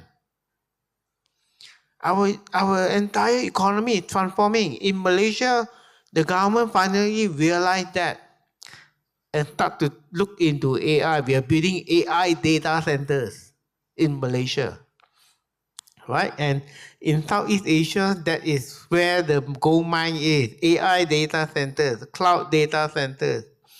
Okay, so the government is realizing that, and they realize that they also need to upskill not only the talent but also businesses. They have to create the awareness, and the Ministry of Human Resources actually estimated that they have to upskill a few million employees to be ready for the next wave, which is AI, we have long way to go. But we can only start. We have to prepare, as I mentioned earlier. We have to prepare and get started now. Because if we are not, then we are in trouble. The whole country will be in trouble. Right? So he who controls data, that's where you get your competitive advantage. And of course, those who are creators of AI, you also have an important role to play. Because why? You have to work together with us, right? Where we have the linkages to the market to educate the market. Make sure we are present there. Every day we have to shout out AI. And then one day the world will wake up because they realize that AI is overtaking everybody. So business at the speed of thought, when you talk about the information age, it lasted 20 years. But AI, 5 years. 5 years. And it's already reached the kind of level in the days of Bill Gates. So Bill Gates used to say, if I were to redo Microsoft again, I will look into AI. So that shows it is a very, very important thing for the human race. Yeah, thank you. I'll move on to Ling. You also spoke about virtual incubation and opportunities of using AI. And so one of the important services an incubator can offer to the startups is access to market. How do you leverage the power of AI for facilitating market access? Yes, sure. Thank you for the question. I'm sure that we have been working to support our startups by pulling up the data on the global market opportunities, right? But when in the old time, we have to look for the published market statistics from a certain brand, a certain company that they do market survey. But right now, in order to get going faster, I think AI helps accumulate those kind of data and pinpoint which market you should go first. And even more, what kind of compliance you need to be prepared. When you go penetrate the new market, it's not just you export your product there and then it works, right? So there are a lot of compliance involved. So that's something startups can be prepared ahead of time. And even more, if the startup knows that it's too complicated for them to go into that market, it comes to their strategies. What they need to rethink if the market that they think it's big enough, but at the end of the day, it might not the target that their products or services can fit in. So it would help in either way, decision making and preparation. Let me add on to that. Just recently in E3, my company, I've actually commissioned an AI company to study the noise in the market. But of course, for us, it's about entrepreneurship. And we will identify all the millions of keywords to come up with a profile and what are people talking about, and also understanding entrepreneurial needs. So it's more like social listening. Yeah, that's right. We're doing that. And that is my first experience using AI. Yeah. I just want to add on with a quick case study here. One of our startups, he used to do outreach across multiple economies as such. But when AI came in, he used one of the tools to hyper-personalize the approach to each one of his stakeholders. And his outreach, the results of the outreach dramatically increased by 60%. So that is one of the aspects of AI and the tools which are there, which can actually increase your efficiency. So what you used to do earlier with, let's say, 80% of the resources, now you can do it with 20% of resources with a much better results and outcomes. Efficiency. Yeah.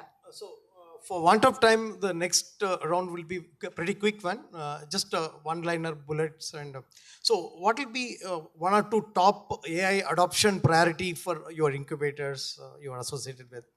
So as an AI priority, first one would be upskilling of the incubation setups as such, and then hyper personalization of advice to incubatees, so that it is not so you can actually customize the advice with respect to the business stage, scale, and requirement to that particular setup. So that's something that we're going to move on to.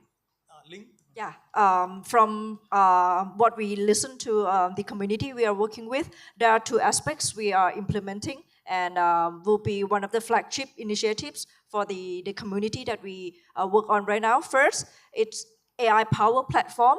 It's going to be a back end of the incubation to use AI as part of their day-to-day operation. So you can track the growth of the startups, to check the milestones they commit with you from the beginning, and also to see the progress of their business development. Secondly, would be around the market access data. So we partnering with Google in Thailand to do global landscape monitoring on which products has been exported to which country in what scale. So now we have that landscape ready. If you are in the business who are producing that products or services, it would help them to foresee opportunities across the world. Yeah, Andrew. Oh, I'm waiting for Lynn. Why I'm saying that is because we wanted to build our own incubation management system exactly to do the same thing. But when I heard Thailand is doing it, I said, why not I just use Thailand technology and not yeah, so we can collaborate together. And the interesting part is that when we put in 1 million of our entrepreneurs into the system, right, then we will be able to learn a lot. And this is the global system. So yeah, then later we will leverage on the AI. Yeah, thank you, Ojasvi, Ling, and Andrew for being a fantastic panelist and sharing your interesting insights. Brother, we've missed out on your views. All three of us have given our views. We've missed out on your views now. See, quickly, I think from general intelligence, now it's generative AI. I think it's moving towards organized AI. So every transition will have its own challenges, and post-COVID, we also had a lot of difficulty in the space-based incubation services, now virtual. So this is going to be an interesting tool, but how do we use it and how do we adopt even ethical aspects, all that were spoken about. I think let's be prepared to meet the realities. Yeah. Thank you all.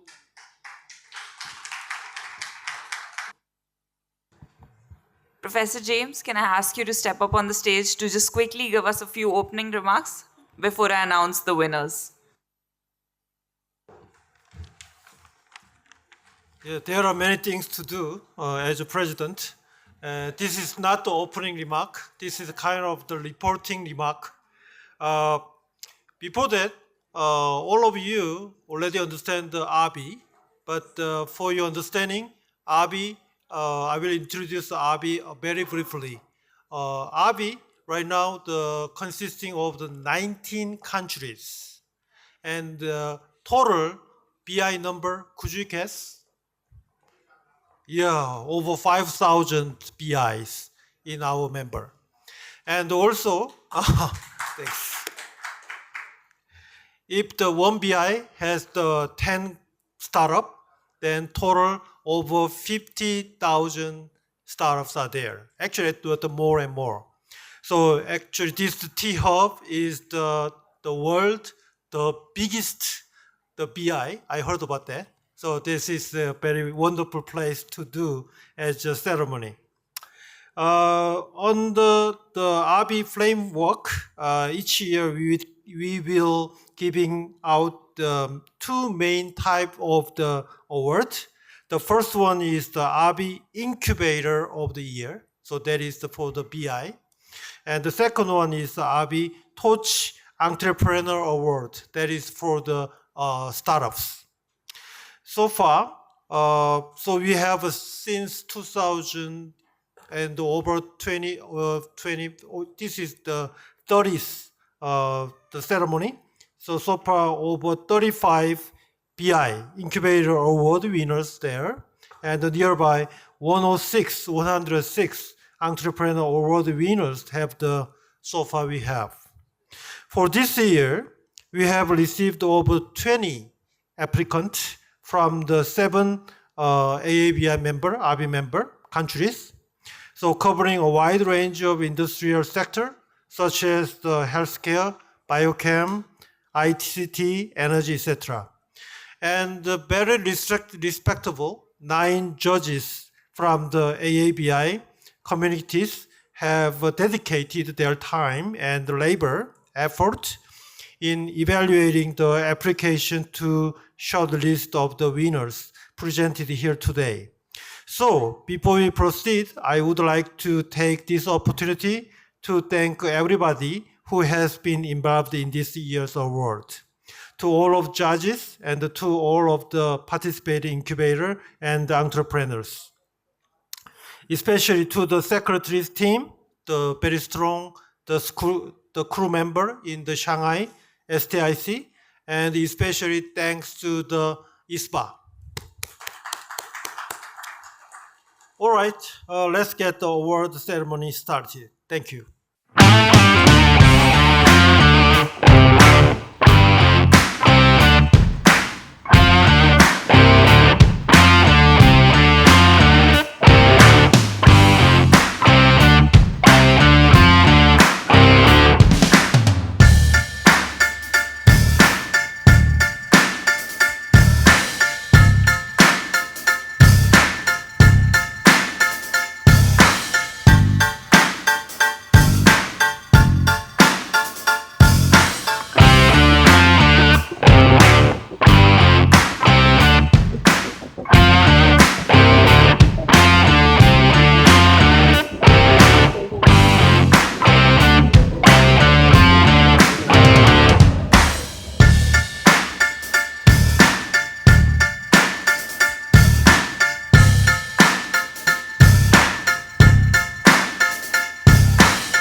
President James, colleagues and friends from RB community, ladies and gentlemen, good evening. I'm Selina Huang, Vice President of RB, and it has been a great pity I could not join you on site at the 2024 RB Summit and Award Ceremony held in this vibrant city, Hyderabad, India. On behalf of RB and STIC, I would like to extend my warmest greetings and sincere thanks to you all for your enthusiastic participation and support throughout this enriching evening. At today's event, we have brought together a diverse group of professionals, incubators from our communities, and the discussions we have had today would definitely shed light on RB's future developments as we enter into the AI era and embrace AI in our incubation efforts. And with no doubt, the highlight of this evening was the 2024 RB Awards ceremony. Again, congratulations to all RB Awards winners, and it was so inspiring to see our outstanding incubators, entrepreneurs from RB member countries and regions, and to recognize the exceptional achievements they have accomplished. I wish I could be there to celebrate the moments with you.